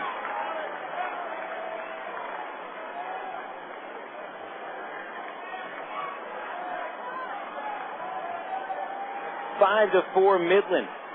RockHounds put 4 on the board on the top of the 7th. The Travs so far 1 run attempting to tie the game. We have another classic one in our hands today. Gwyn to the stretch, the kick, the pitch, a swing and a pop-up out of play into the bleachers at third. Settles into the 4th row, and now it's a full count.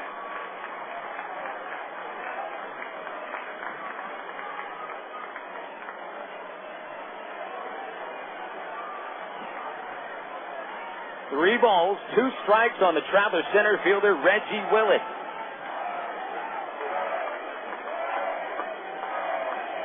Gwyn delivers. Willits swings a fly ball to right field. Putnam charging. He makes the catch. Here comes Aybar to the plate. Here comes the throw. He is safe, and it's a tie game.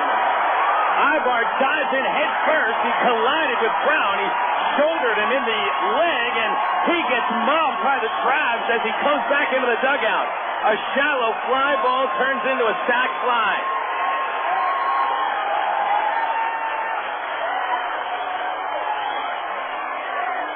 It is 5-5 as we have gone back and forth. Howie Kendrick now stands in 0 for 3. Gwyn's pitch is right down the middle, and Kendrick taking strike 1. Putnam's throw was pretty good. It bounced a couple of times to the plate. If he threw it on a line, he had a shot. The 0-1 to Kendrick is outside. It's 1-1. Kendrick. 2 ground ball outs, 1 strikeout. What a game we have tonight. Gwyn's 1-1 to Kendrick. Is grounded towards short. Backhand by Tiger, and the throw to first ends the inning. But the Travs put up 2 runs on 2 hits, 1 error, and nobody left. A tie game heading into the 8th. 5-5 Midland and Arkansas, and another classic championship series game. Now this on TSN. From the Air Force. The Air Force offers 2 of the most challenging careers you can imagine: combat control and pararescue. Combat controllers are first to arrive and set up airfield communications. Pararescue specialists rescue downed airmen. Maybe you have the skills to take the challenge. Find out for sure. Call 1-800-423-USAF or log on at airforce.com. Cross into the blue with the U.S. Air Force. No one comes close.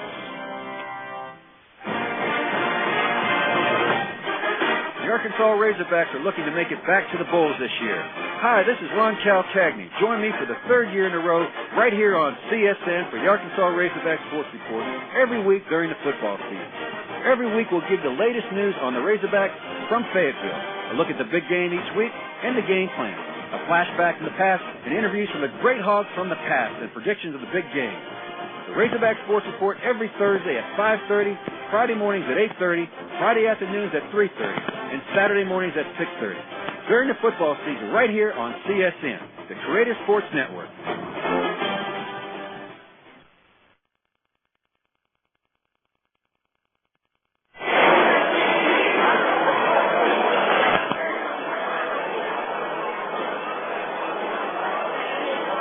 We go into the 8th inning. Couple of changes for the Travelers. Jason Esposito remains in the game. He'll play in right field. Tim Duff enters the game and now catches. Duff takes over in the number 6 spot of the order, and Tommy Murphy is taken out of the baseball game. So the Travs lose one of their top players as Murphy leaves the ball game and Duff takes his spot. Duff batting 6th in the order. He would be hitting 3rd in the 8th inning for the Travelers. David Austin back on the mound, and he faces Jason Perry, a 5-5 score with 2 innings to go and maybe more. First pitch to Perry from Austin is outside, and it's 1-0. Perry delivered the first RBI hit of the game for the RockHounds with a 2-out single in the 6th inning. All 5 Midland runs today scored with 2 outs. Austin's 1-0 is outside, and now it's 2-0. So Willie Collazo is now off the hook. But a no decision for the Traveler lefty. Austin's 2-0 to Perry is high. Now it's 3-0. Midland team will turn a leadoff walk into a run. Perry, Melillo, and Kiger scheduled to hit. Now the 3-0 pitch. Ball 4, low and outside. Leadoff walk. That is almost sinful.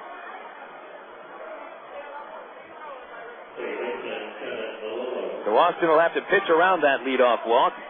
And now Kevin Melillo comes up. Traveler bullpen not strong today. Matt Wilhite, so far the only effective one. 2/3 of an inning didn't allow a man to reach base. You count Collazo and Austin together. 1/3 of an inning, 2 walks, 3 hits, 4 runs.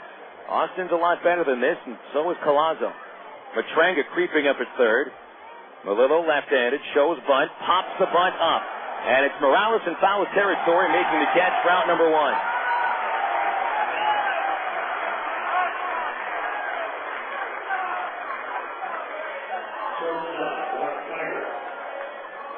Melillo had not had a sac bunt with Midland in 35 games during the regular season. Could get that one down.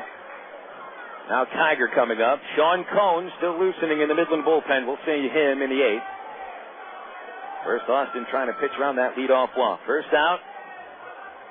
Certainly help him get a little more confidence. Kiger is 2 for 3. Right-handed batter. Grounded to short his last at-bat. First pitch here. A flare over first. Foul towards the right field line. Ties in front of the Traveler bullpen, and it's 0-1.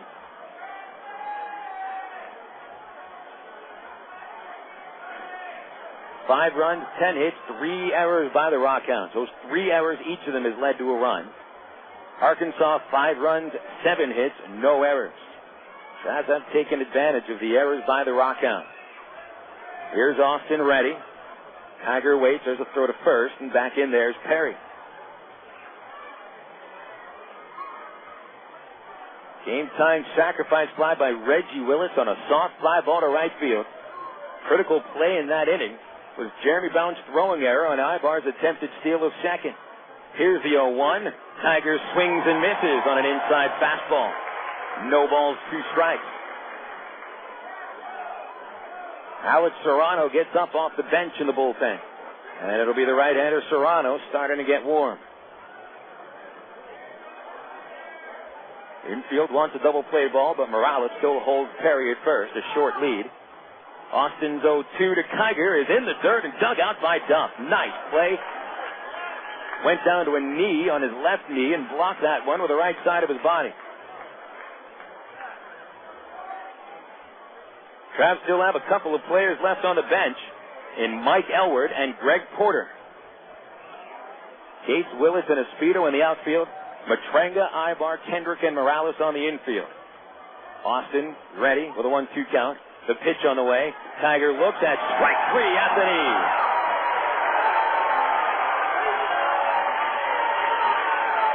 Two outs in the top of the 8th inning. And now the 9-hitter Francis Gomez is due up. The 8th Midland batter to strike out today, but that's the first strikeout for the Traveler bullpen.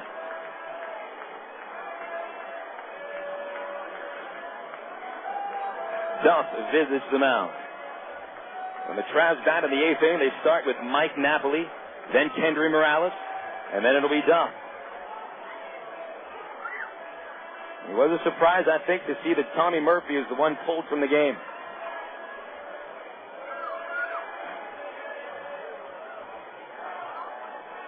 As a matter of fact, he is not the one pulled. Our PA announcer made a mistake there. Tommy Murphy is still in the game. It is Espino in left field. It was David Gates that was pulled. Well, my apologies. Here's a pitch to Gomez. Ball 1 outside. So Espino is in left. Murphy still in right. Duff not batting in the 6th hole. He's hitting in the 7th spot.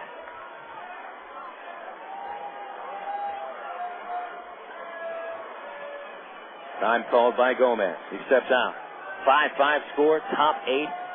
Game 4 is turning into another classic. Here's the 1-0 pitch. A swing and a shot towards the gap in left center field. That gets over Espino's head. There goes Perry for third base. And Willits now throws towards the infield. Here comes Perry to the plate. He scores with no throw. The RockHounds grab the lead once again. A 2-out double by Francis Gomez. Midland 6, Arkansas 5.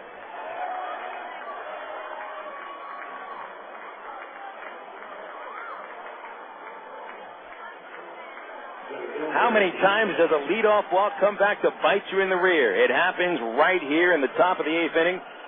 A 4-pitch leadoff walk, a 2-out double.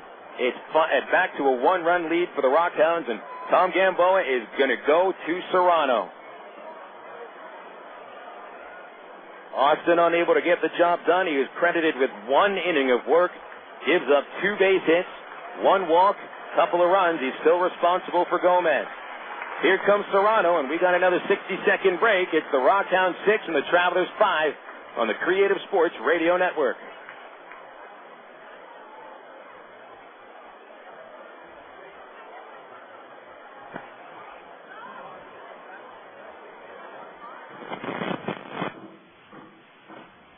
Oh, honey, just put that down there.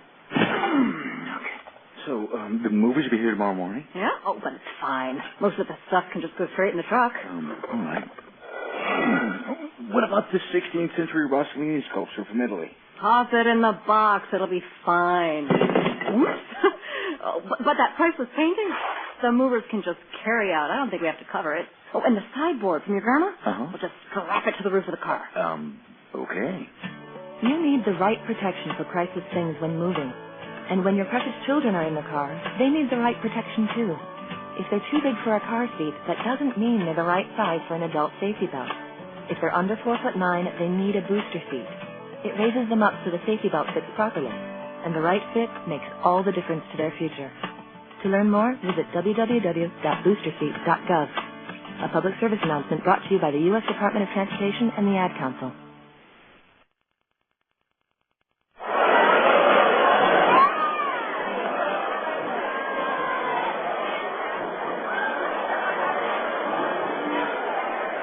The Traveler bullpen combination of Willie Collazo and David Austin total faced 9 hitters. Out of those 9 hitters, 6 of them reached. So far, 5 have scored. Alex Serrano comes on to try to clean it all up here. It's 6-5 Midland with the top of the order. Steve Stanley up to the plate. Stanley 1 for 4 so far. He started Midland's 2-out rally in the 7th inning with a bloop single off of Collazo to left field. All 6 Midland runs have scored with 2 outs. You've got to give him some credit for scoring runs with clutch base hits. Serrano picked up a save yesterday, delivers to Stanley, and it's high and outside. Gomez at second base. His 4 base hits in this series, 3 are doubles. 4 RBIs now.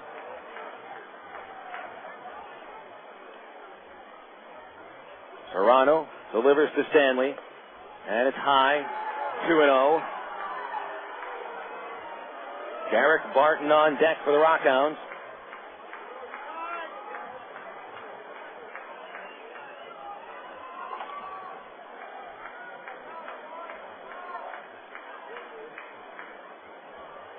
Serrano steps off.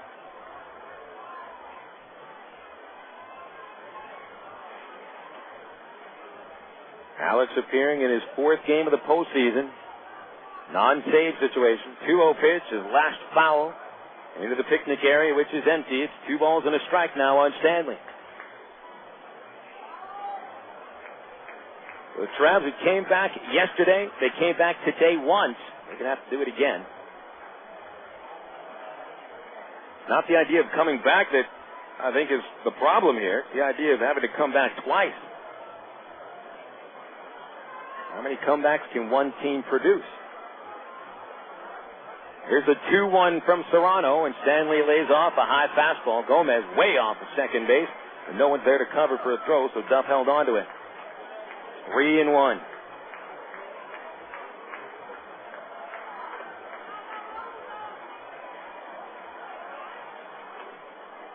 Barton comes to the plate. He'll have runners at first and second, and a chance to really put some distance between these teams. Serrano's 3-1 is high, and he walks him. The third walk out of the Traveler bullpen in just an inning and 2/3, while Casey Olenberger walked only one batter in 6 innings.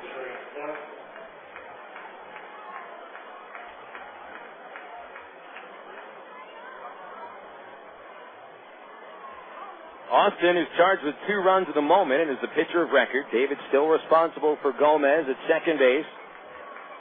And here's Barton, whom Collazo walked on 5 pitches in the 7th inning. Barton singled twice against Olenberger. Pitch 1, hit in the air to right field, not very deep. Murphy plenty of room as he settles underneath the baseball and makes the catch. And the side is retired. The 1-run scores for Midland on 1 hit. 1 man left.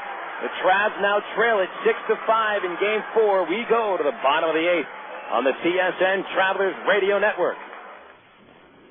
As an aircraft avionics technician, I repair just about any electronic component on the airplane. Jared Lampkin earned a Bachelor of Applied Science degree in Electronics Engineering Technology in 2003 and an Associate of Applied Science degree in 2002 from the ITT Technical Institute in Birmingham, Alabama. My bachelor's from ITT Tech is a really well-respected degree. The school has a lot of hands-on teaching, and it's a really nice atmosphere.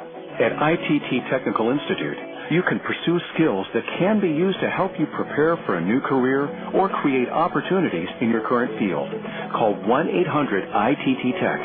That's 1-800-ITT-TECH, or visit us on the web at www.itt-tech.edu to investigate a campus nearest you. Find a potential new path to your future at ITT Tech. I want to move higher, get everything I can, fly my own plane. ITT Technical Institute. Education for the future. I never wanted a Coke so bad in my life. Like the time I went on a shop till you drop-a-thon with my girlfriend. So there I am pinballing from store to store across the vast expanse of this mega mall, forced to give my opinion on her clothing choices, which she promptly ignored. I think it was from all the, yeah, that looks steak, honey, but I was parched. Only one thing was going to unparch me. A Coke. I would have cried, but I couldn't spare the fluid. So next time I go shopping, it'll be online. Coca-Cola. Make it real.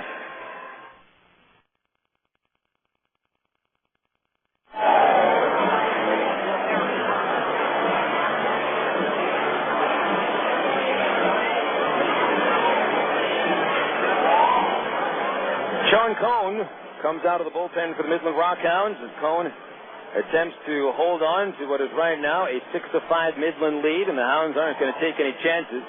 They've got Alex Santos getting ready in the bullpen, the Midland closer who wants a shot to close down the championship series in the 9th.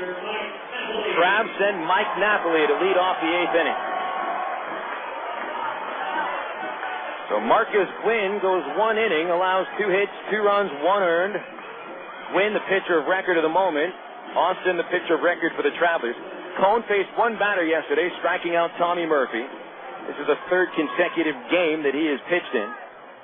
Submarining righty delivers, and Mike Napoli hits a high fly ball deep left center field, but it is playable, and Brian Stavisky at the warning track in the deepest part of Ray Winder Field makes the catch. Just a few more feet, and it at least may have been off the top of the wall. The Cone's pitch got just a little bit inside of Napoli's wheelhouse.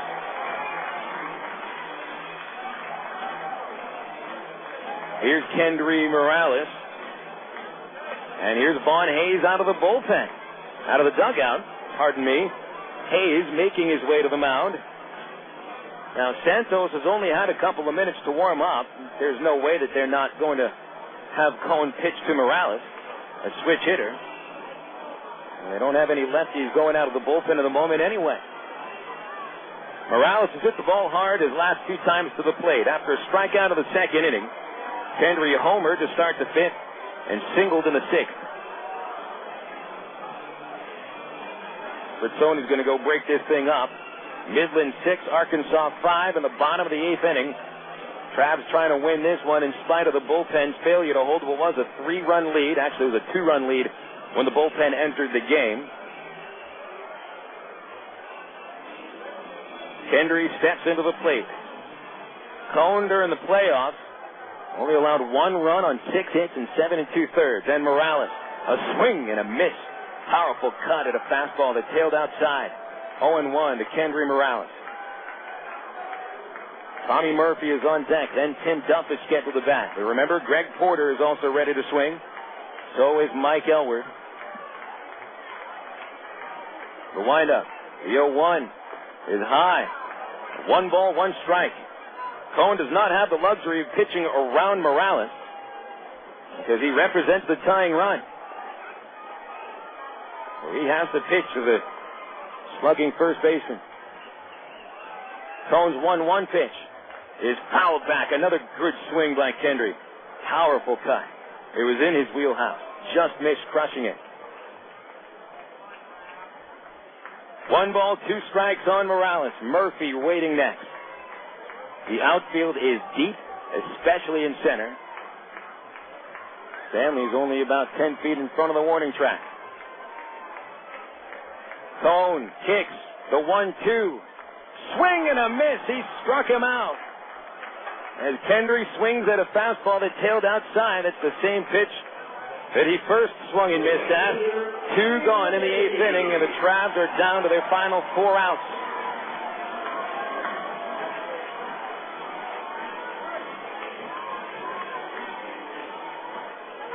Tommy Murphy now stands in, 2 for 3. Looks at a curve. Strike 1 at the knees. 2 singles for Murphy, 1 strikeout.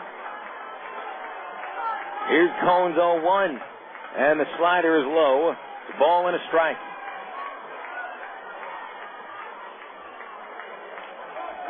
Gomez even at third. The rest of the infield back, and the outfield is deeper still. The pitch outside. 2-1. Stanley is now only 2 or 3 feet in front of the track in center. Putnam the same in right. The 2-1 pitch. Strike 2 called. Murphy jumped off the plate, but that was on the inside corner.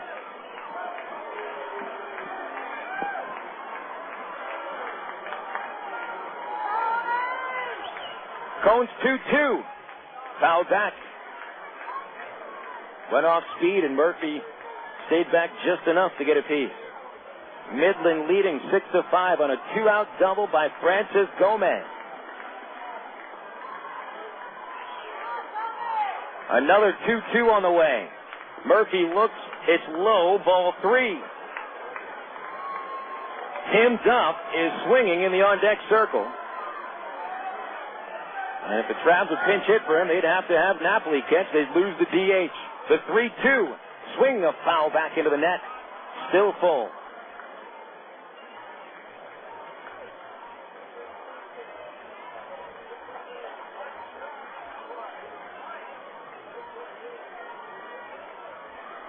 Murphy back in there. Brings the bat back. Waits. The 3-2 pitch is swung on and missed. Strike 3.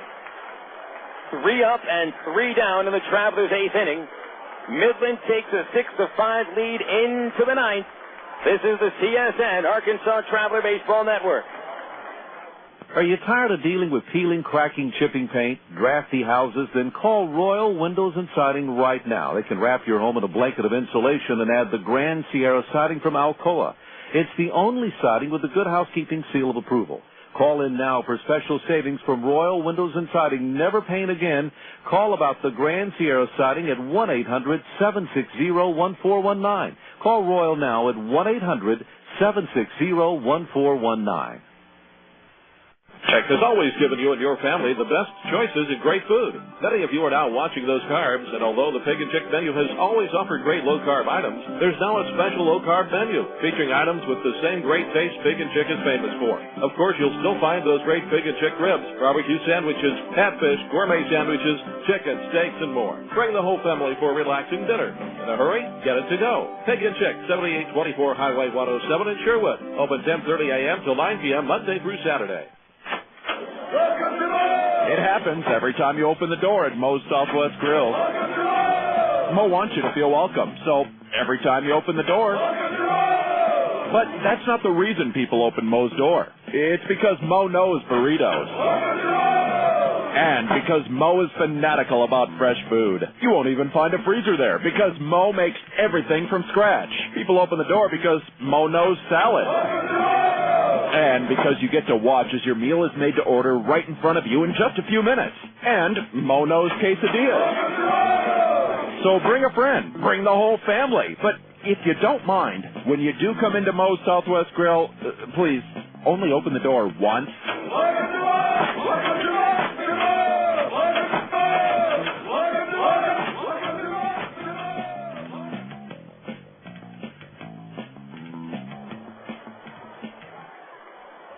Top of the ninth inning, and Midland leading 6-5 over the Travelers in Game 4.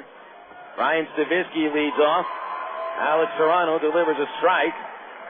And we're underway in what could be the final inning of the 2005 season. Stavisky singled in what was a big RBI hit in the 7th and takes outside from Serrano here, 1-1. Stavisky struck out in his first 2 at-bats against Casey Olenberger, but a walk and then a run scored in the 6th. RBI single and a run scored in the 7th. The 1-1 to Stavisky is fouled at the plate. 1 ball, 2 strikes from Serrano to Stavisky. Jeremy Brown is on deck. And then Danny Putnam. Alex Santos looming in the bullpen for Midland. Their closer, he will come on for the 9th.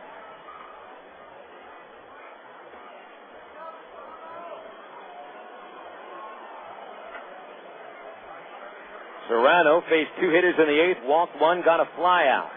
The 1-2, Stavisky swings and misses, and there's 1 out on the top of the 9th.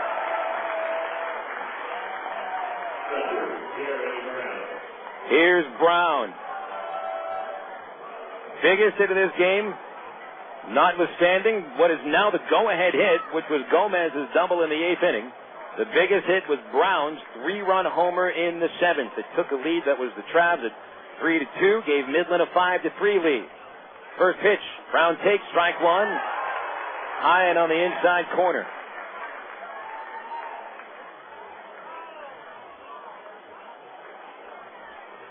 Serrano to Brown, the 0-1 inside. It almost got him on the jersey. 1 ball, 1 strike.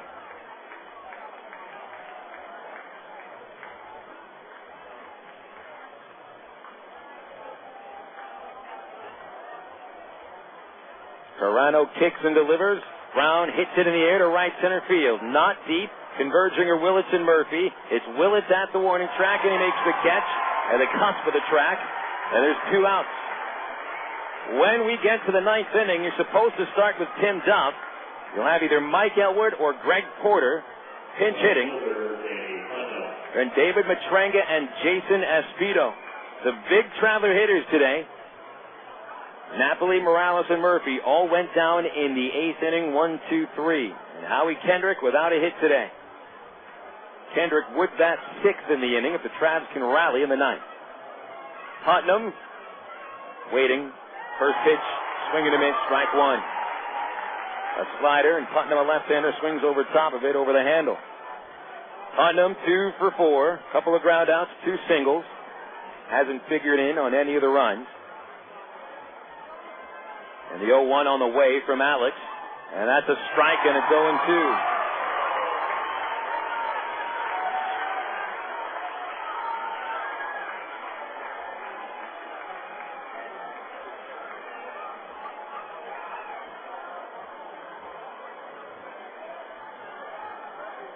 Toronto's 0-2.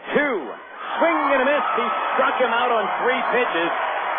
3 up, 3 down, and the RockHounds half of the ninth. The Midland RockHounds, who have never won an outright Texas League championship, will have a chance. Travelers trailing 6-5 in the bottom of the ninth. This is the TSN Travelers Radio Network. Snack to go.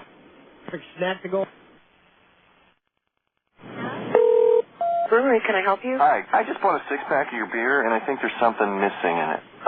There's no taste in the beer. There's no taste? I was hoping maybe somebody in shipping could send me flavor. Like, I'm not trying, all I want is flavor. Sir, there's no Is there like a flavor distribution center in my neighborhood? I'll pick it up. No, there's no center. I'll tell you what, I got some Miller Lights here. That'll do the trick. Thank you very much. Okay. Have a good day. If you're going to choose on taste, choose the light beer that actually tastes like beer. Great tasting, less filling Miller Lite. Miller. Good call. Miller Brewing Company, Milwaukee, Wisconsin. Live responsibly. 7:42 a.m. Sonic honors a breakfast hero. Wow, this is a hearty breakfast burrito from Sonic. Steak, egg, cheese, tots, Onions, peppers in there. I love that they put steak in it too. Gotta love steak for breakfast. I gotta hand it to Sonic. Yeah. I imagine at some point that was just lunch and dinner stuff. Someone must have been the first person to have ordered it as part of a breakfast. Oh, meal. absolutely, yeah. I picture like a diner in like the 40s. Some guy walks in, hey, why don't you start grilling me up a steak? And I know what time of day it is. Everybody's quiet as he takes the first bite of breakfast steak ever in the history of mankind. Nice. Real nice. From the other side of the restaurant, one brave soul is like, I'd also like steak for breakfast. Get that man a steak for breakfast. Steak, egg, and cheese burrito. New at Sonic. Thin sliced steak, eggs, diced onions and peppers, tater tots, and melted cheese. All wrapped in a big flour tortilla. It's not just good, it's Sonic good. Sonic now accepts all major credit cards. Snack to go.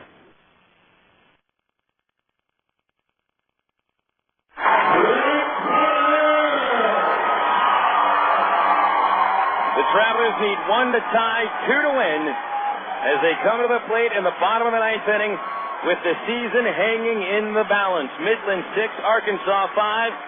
Alex Santos comes on to pitch the ninth inning.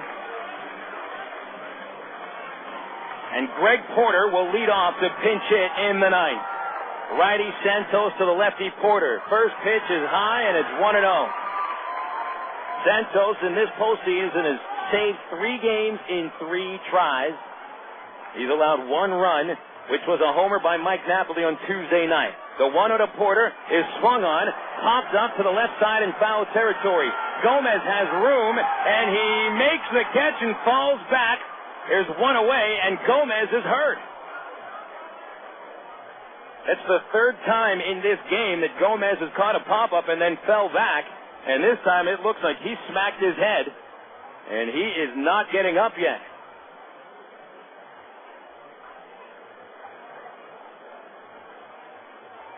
When Gomez fell back, he cracked his cranium on the backside.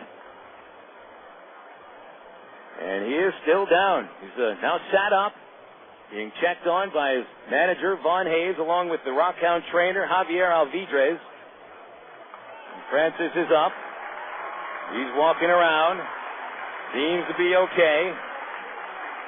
Trav season is now down to 2 outs as Porter fouls out.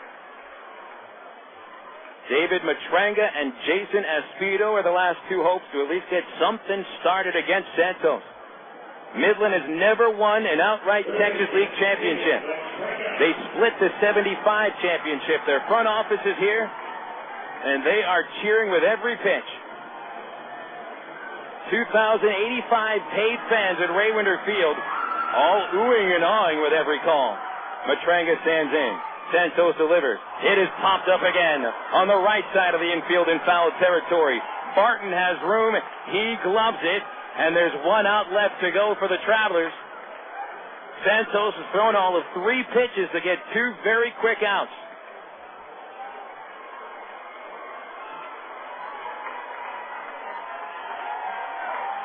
Here's Jason Aspito. Pitch hit in the 7th inning and popped out. No, he's going to swing for the fences. Santos is ready. Right-hander deals. Swing and a foul ball in the air over third base. Midland leading 6-5. They need 1 out for their first championship. It is 0-1. The outfielders all the way back. Barton guards the line at first. The pitch is ball 1, low and away. 1 ball, 1 strike on the left-handed hitting Aspito.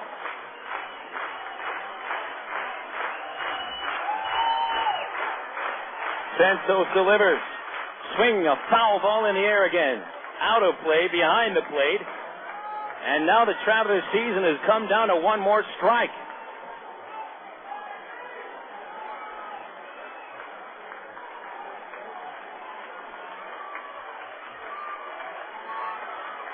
Aspito steps back into the plate. Wheels the bat around. Santos wastes no time in throwing the 1-2 low and inside. It almost got Aspito on his shoe. Erick Aybar is on deck.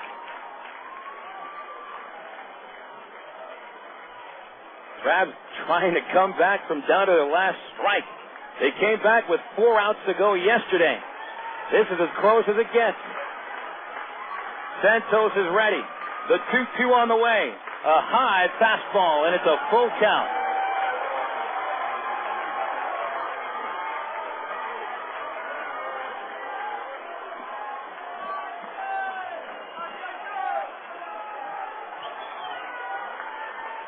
Santos moving his arms back and forth. The stretch. The 3-2 pitch. Ball 4 inside. Aspito still standing there at the plate. That was ball 4. Plate umpire Fritzoni has not told him to go to first base yet. And there is a huge controversy now. He missed it. That was ball 4. It was a 3-2 count. Stephen Fritzoni just completely blew the call. He does not know what the count is. Aspito steps back into the plate, and we're going to get another pitch. Here it is. Swing and a miss. Strike 3. You got to be kidding me. Midland wins the championship after they walk Jason Aspito. You have got to be kidding me. Plate umpire Stephen Fritzoni just completely blew the last play of the Texas League Championship Series. Have a nice career, Fritzoni. That is ridiculous.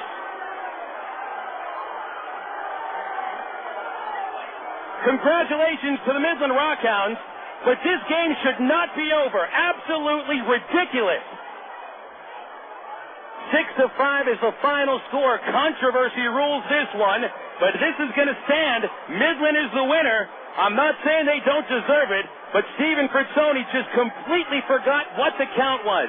That is absolutely unforgivable. How do you forget what the count is? You've got a ticker in your hand. I keep the count on my scorebook. It was 3 balls, 2 strikes, and that is a garbage call by Stephen Fritzoni. Any other game but this doesn't matter. It is Game 4 of the Texas League Championship Series, and Stephen Fritzoni doesn't know that 4 balls equals a walk. The Midland RockHounds win the Texas League Championship. We'll come back for the final totals after this on the CSN Radio Network. The third base coach. He doesn't get much attention. You've never heard of a third base coach groupie, have you? But he's vital to the success of the team. His experience and knowledge of the game can mean the difference between scoring a run or getting thrown out at the plate. All-state agents play a similar role to the third base coach, although they have experience with much more than just home. They can help with auto insurance, life insurance, and your retirement needs as well. And they'll do it without using any crazy signals. They'll help you understand the coverage options available so you can find the one that's right for you. You deserve a team with big league experience. That's Allstate stands. Are you in good hands? To get a team with big league experience, just visit your local Allstate agent, call 1-800-ALLSTATE, or click on allstate.com. Insurance subject to availability and qualifications. Allstate Insurance Company, Allstate Property and Casualty Insurance Company, and Allstate Indemnity Company, Northbrook, Illinois. Hey, nobody said quitting smoking was easy, but others have done it, and you can too, with help from the SOS Quit line, 1-866-NOW-QUIT. They'll give you the help you need to kick the tobacco habit. It's free, and it's free of nagging and preaching, too. So call 1-866-NOW-QUIT and get the help you need. What have you got to lose, besides the most dangerous habit you've ever had? 1-866-NOW-QUIT. Call now.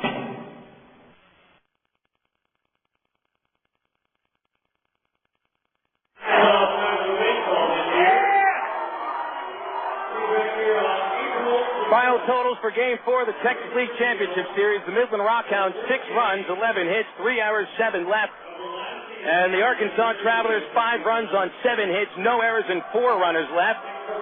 Sean Cohn, the winning pitcher. Loser is David Austin. Alex Santos saves his 4th.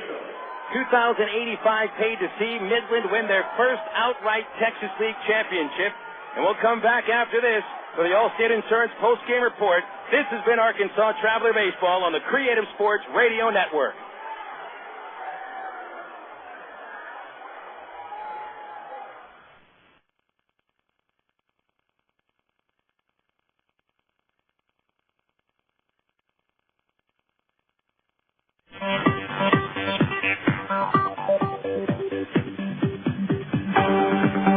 Arkansas Traveler Baseball on the CSN Radio Network was brought to you by the ITT Technical Institute online at itt-tech.edu, by Coca-Cola, make it real, by Miller Lite, prevent taste loss with Miller Lite, and by Allstate, you're in good hands with Allstate, and by the Sonic Drive-In. Arkansas Traveler Baseball has been brought to you statewide on the Creative Sports Radio Network by Bell Honda. See the new Honda cars and trucks today. By the U.S. Airports, crossing to the Blues. The Bank of the Ozarks with several locations to serve you. And by the Canadian Tax Advisory Group. Arkansas Traveler Baseball has been a presentation of CSN, the Creative Sports Radio Network. Stay tuned next for the Traveler Postgame Show. Right here on CSN, the Creative Sports Radio Network.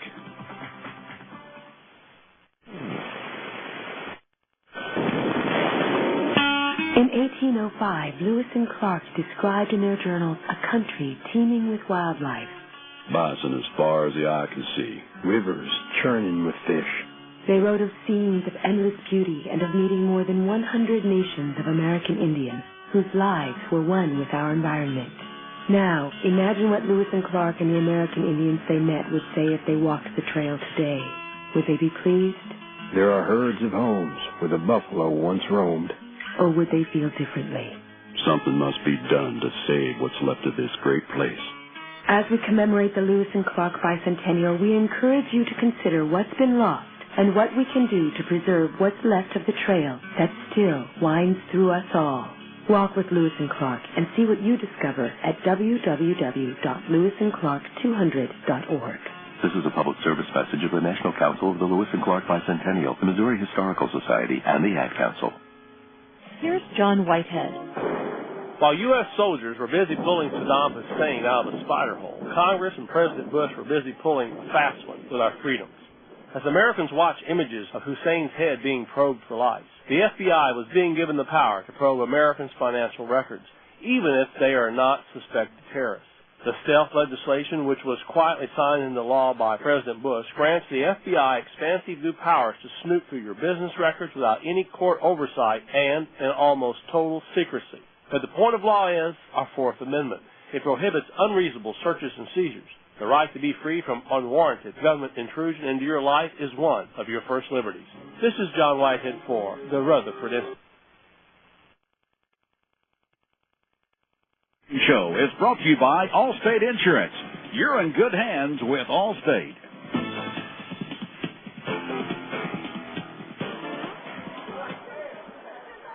Things have settled down at Ray Winter Field, but this game is going to go down in history as ball 4 that never occurred. Midland RockHounds pull out the victory 6-5, and the RockHounds are the 2005 Texas League champions, but not without some serious controversy.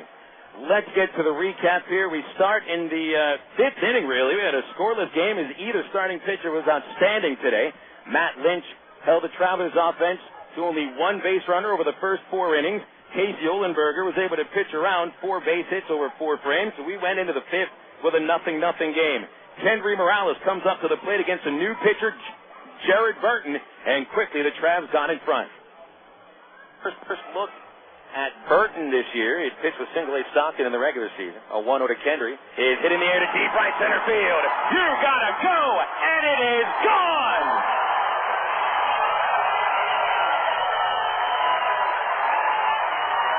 The home run by Morales was his first of this series, the 4th during the postseason, and it gave the Travs a 1-0 lead.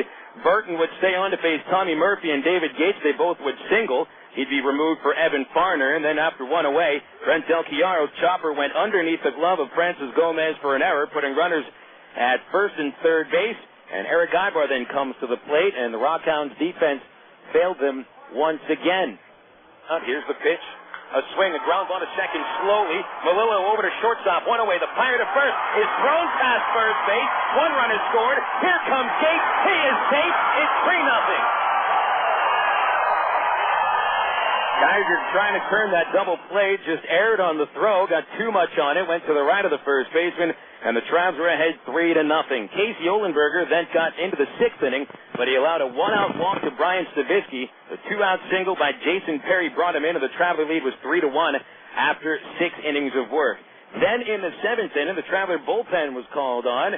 Matt Wilhite enters, faces 2 batters, retires 2 batters. Then Willie Collazo comes on because the next 3 hitters were left-handed. Collazo, the only lefty in the Traveler bullpen, allowed a single to Steve Stanley, then a walk to Daric Barton. An RBI single to Brian Stavisky ended Collazo's night. 3 batters faced, 3 batters reached. David Austin comes on. Jeremy Brown comes up to the plate. Brown had delivered all postseason, and he does it once again. Here's Austin's 1-1. Brown swings a high fly ball to deep left field. Gates is back of the warning track. At the wall. It is gone. Midland is in front. A 3-run homer by Jeremy Brown. Brown's 2nd home run in as many games during this series. In fact, the only 2 home runs that Midland hit in this series were hit by Jeremy Brown. Gave the Hounds a 5-3 lead. The Travs were not yet finished. They come back in the 7th inning against the reliever Marcus Gwyn. David Matranga, a leadoff single. A 1-out single by Erick Aybar sent Matranga to third, and then with Aybar running with a pitch, Jeremy Brown's throw glances off Kiger's glove and sails into center field. A stolen base for Aybar with Matranga scoring on the throw. Aybar goes to third, representing the tying run. The infield comes all the way in with Reggie Willits at the plate looking to tie the game. 3 balls, 2 strikes on the Traveler center fielder, Reggie Willits.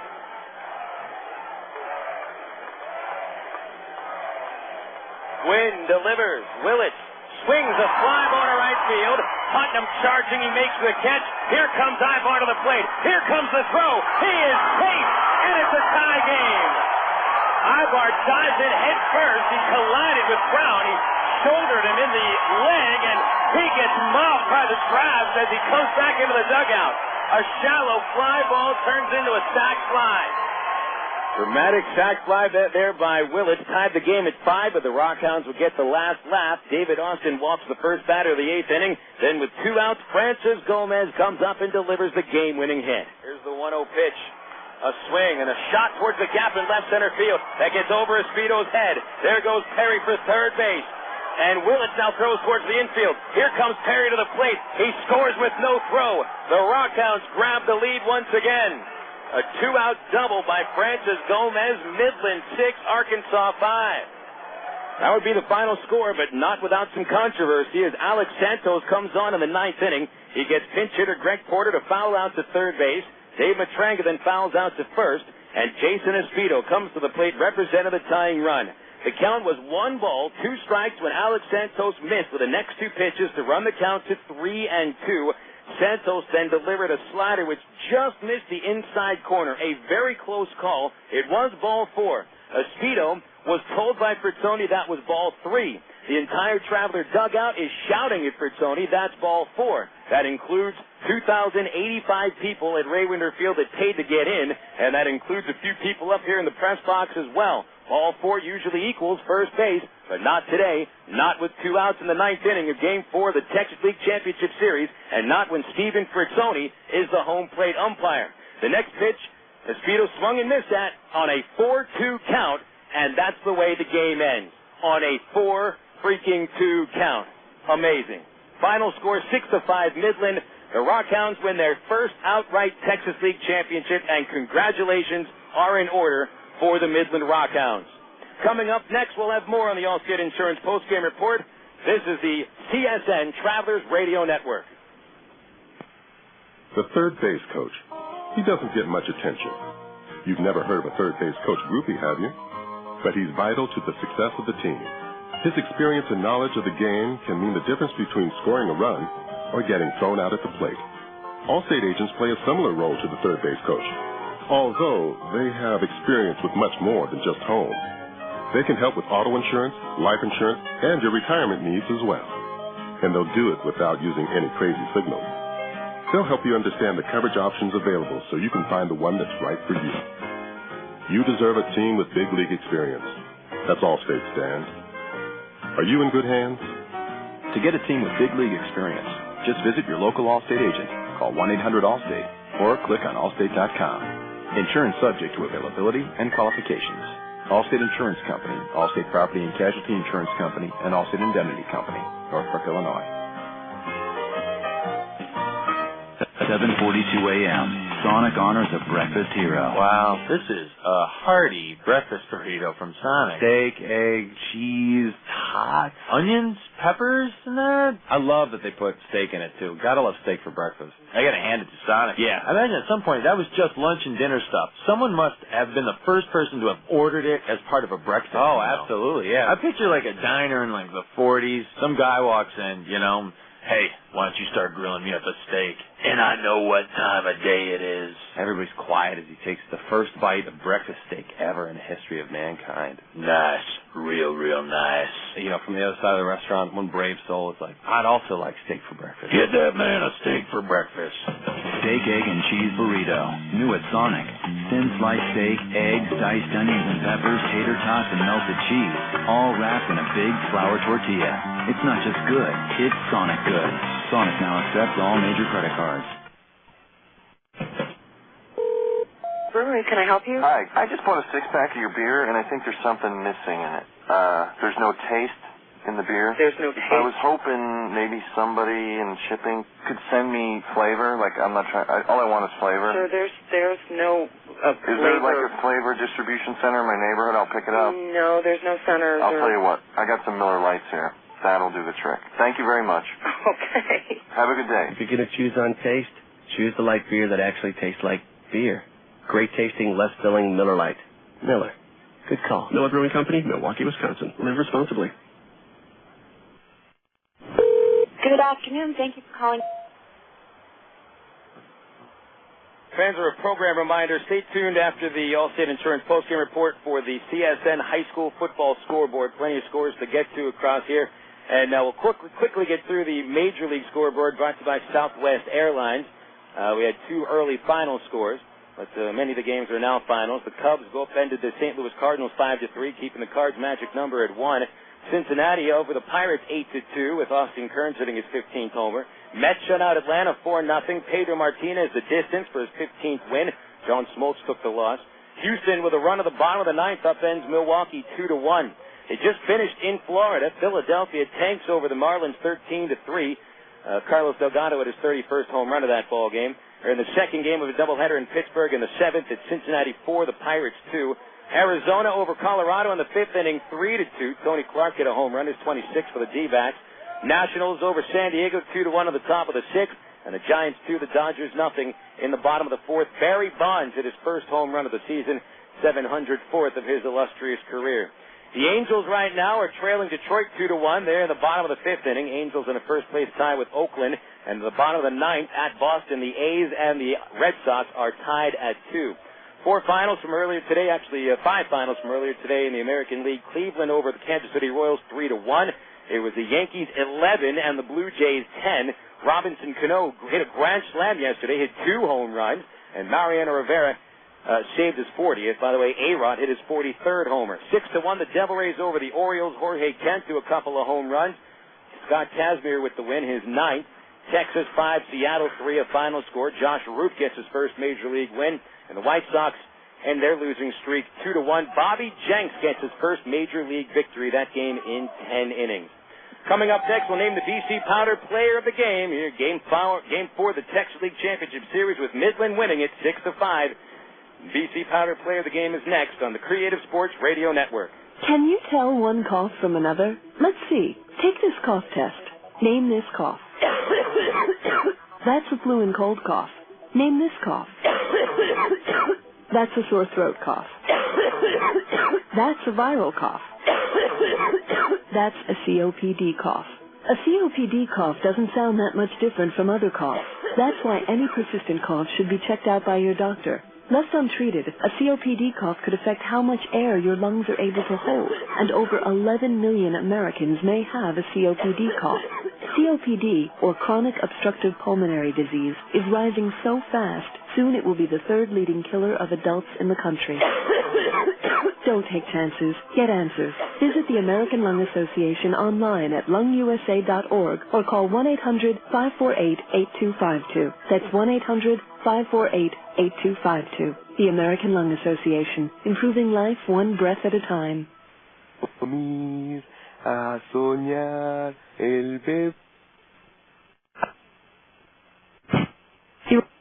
He would come home after a hard day and just start in on me, like, hey, how was your day? How was school? What you got going on? I mean, it gave me the chills. My father would drive me all the way to the mall.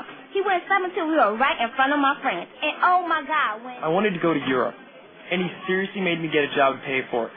And that one time, he insisted on taking us to the movies, even though he knew Stephen totally worked there and I was totally in love with him. And the time I got this wicked cool scorpion tattoo on my shoulder, not even the whole arm, just the shoulder, and he grounded me for 2 weeks. 2 weeks. And oh yeah. When I wanted to major in ceramics because I'm way good at it, my dad told me I'd have to pay my own tuition. Duh. How am I supposed to earn that kind of dough-making pottery? Embarrass them, horrify them, freak them out. Don't worry. They'll appreciate it. Eventually. A message from the National Fatherhood Initiative and the Ad Council. Have you been a dad today?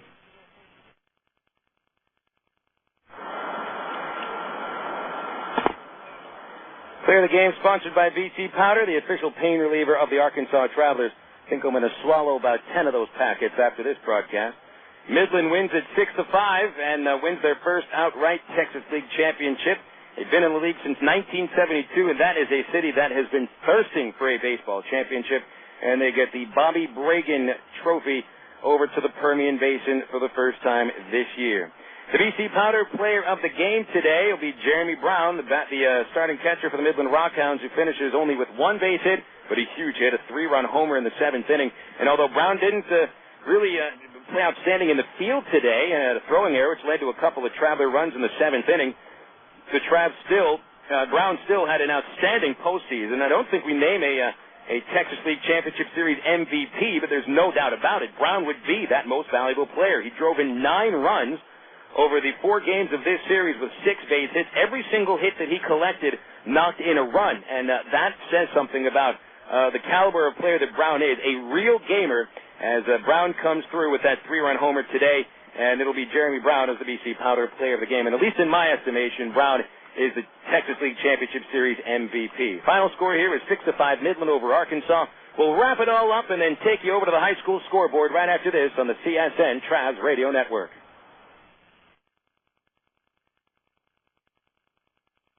I never wanted a Coke so bad in my life. Like the time I went on a shop till you drop-a-thon with my girlfriend. So there I am pinballing from store to store across the vast expanse of this mega mall, forced to give my opinion on her clothing choices, which she promptly ignored. I think it was from all the, yeah, that looks great, honey, but I was parched. Only one thing was going to unparch me. A Coke. I would have cried, but I couldn't spare the fluid. So next time I go shopping, it'll be online. Coca-Cola. Make it real.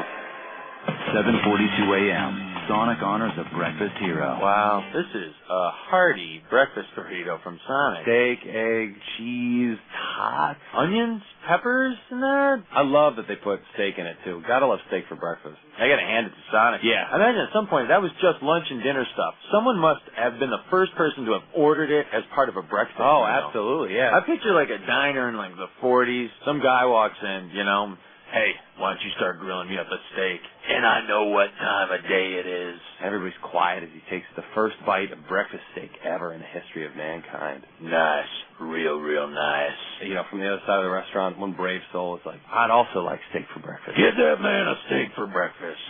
Steak, egg, and cheese burrito. New at Sonic. Thin sliced steak, eggs, diced onions and peppers, tater tots, and melted cheese.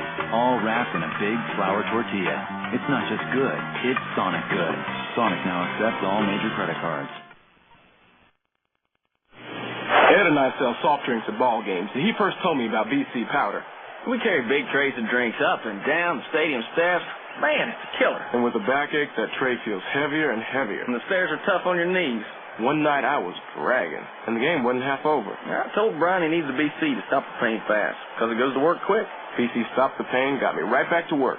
BC goes down easy with a soft drink, but don't tell the boss, okay? BC, pain relief at the speed of powder. Use as directed.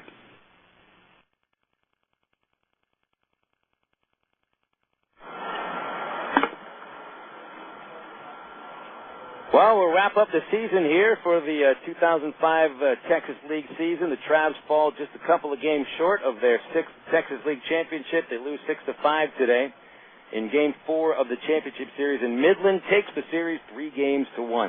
The official final totals for this Game 4, Midland 6 runs, 11 base hits, 3 errors. RockHounds stranded 8, and for the Travelers, it's 5 runs on 7 hits, no errors, 4 runners left on base.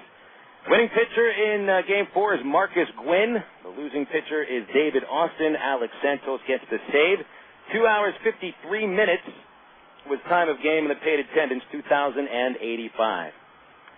It was a classic Texas League Championship Series. There is no doubt about that. The last 3 games of this series after the opening game, which was a blowout, these 3 games were all decided by 1 run. That's how close these teams are in not necessarily talent level, because the scouts and people that pay attention to that would tell you that the Travs are the more prospect-laden team. But this RockHound ball club is filled with a lot of gamers, and they pull it out with a 6-5 final score. Now, there's no asterisk for this Texas League Championship that the RockHounds get. However, you really have to question the idea of an umpire that does not know what the count is on the final at-bat of the Texas League Championship Series, and a crew chief at that. And I'm usually pretty easy on the umpires. Have been for a while. It's a very difficult job that these umpires do, but when you blow your last call of the season, I mean, there's nothing positive you can look at with that. It's just a shocking way to end what was a spectacular, teeth-gritting, cheek-biting, fingernail-biting series that kept you on the edge of your seat from pitch 1. So the Travelers end this season in their 5th year as an Angels affiliate, just a couple of wins short, and the Midland RockHounds are the 2005 Texas League champions.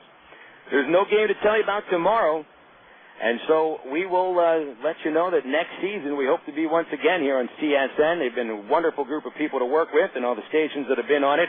Big thank yous go out to Chris Rhodes, Josh Harrison, and Mike Harrison back at CSN Center Control, who've been working all the games, as well as the people over at KDXE Total Sports 1380, KARV Russellville, KPBQ Pine Bluff, KBJT Fordyce, and KOTN Pine Bluff.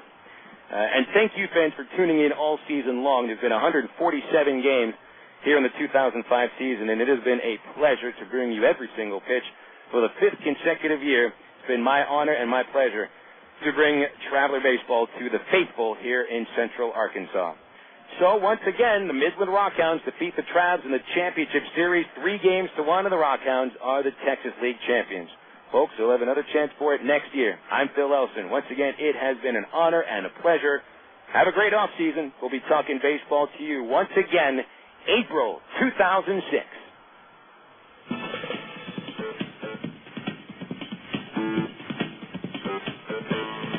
The The Arkansas Traveler postgame show was brought to you by Allstate Insurance. See your nearest Allstate Insurance agent anywhere in Arkansas today. And remember, you're in good hands with Allstate. Arkansas Traveler Baseball has been a presentation of CSN, the Creative Sports Radio Network.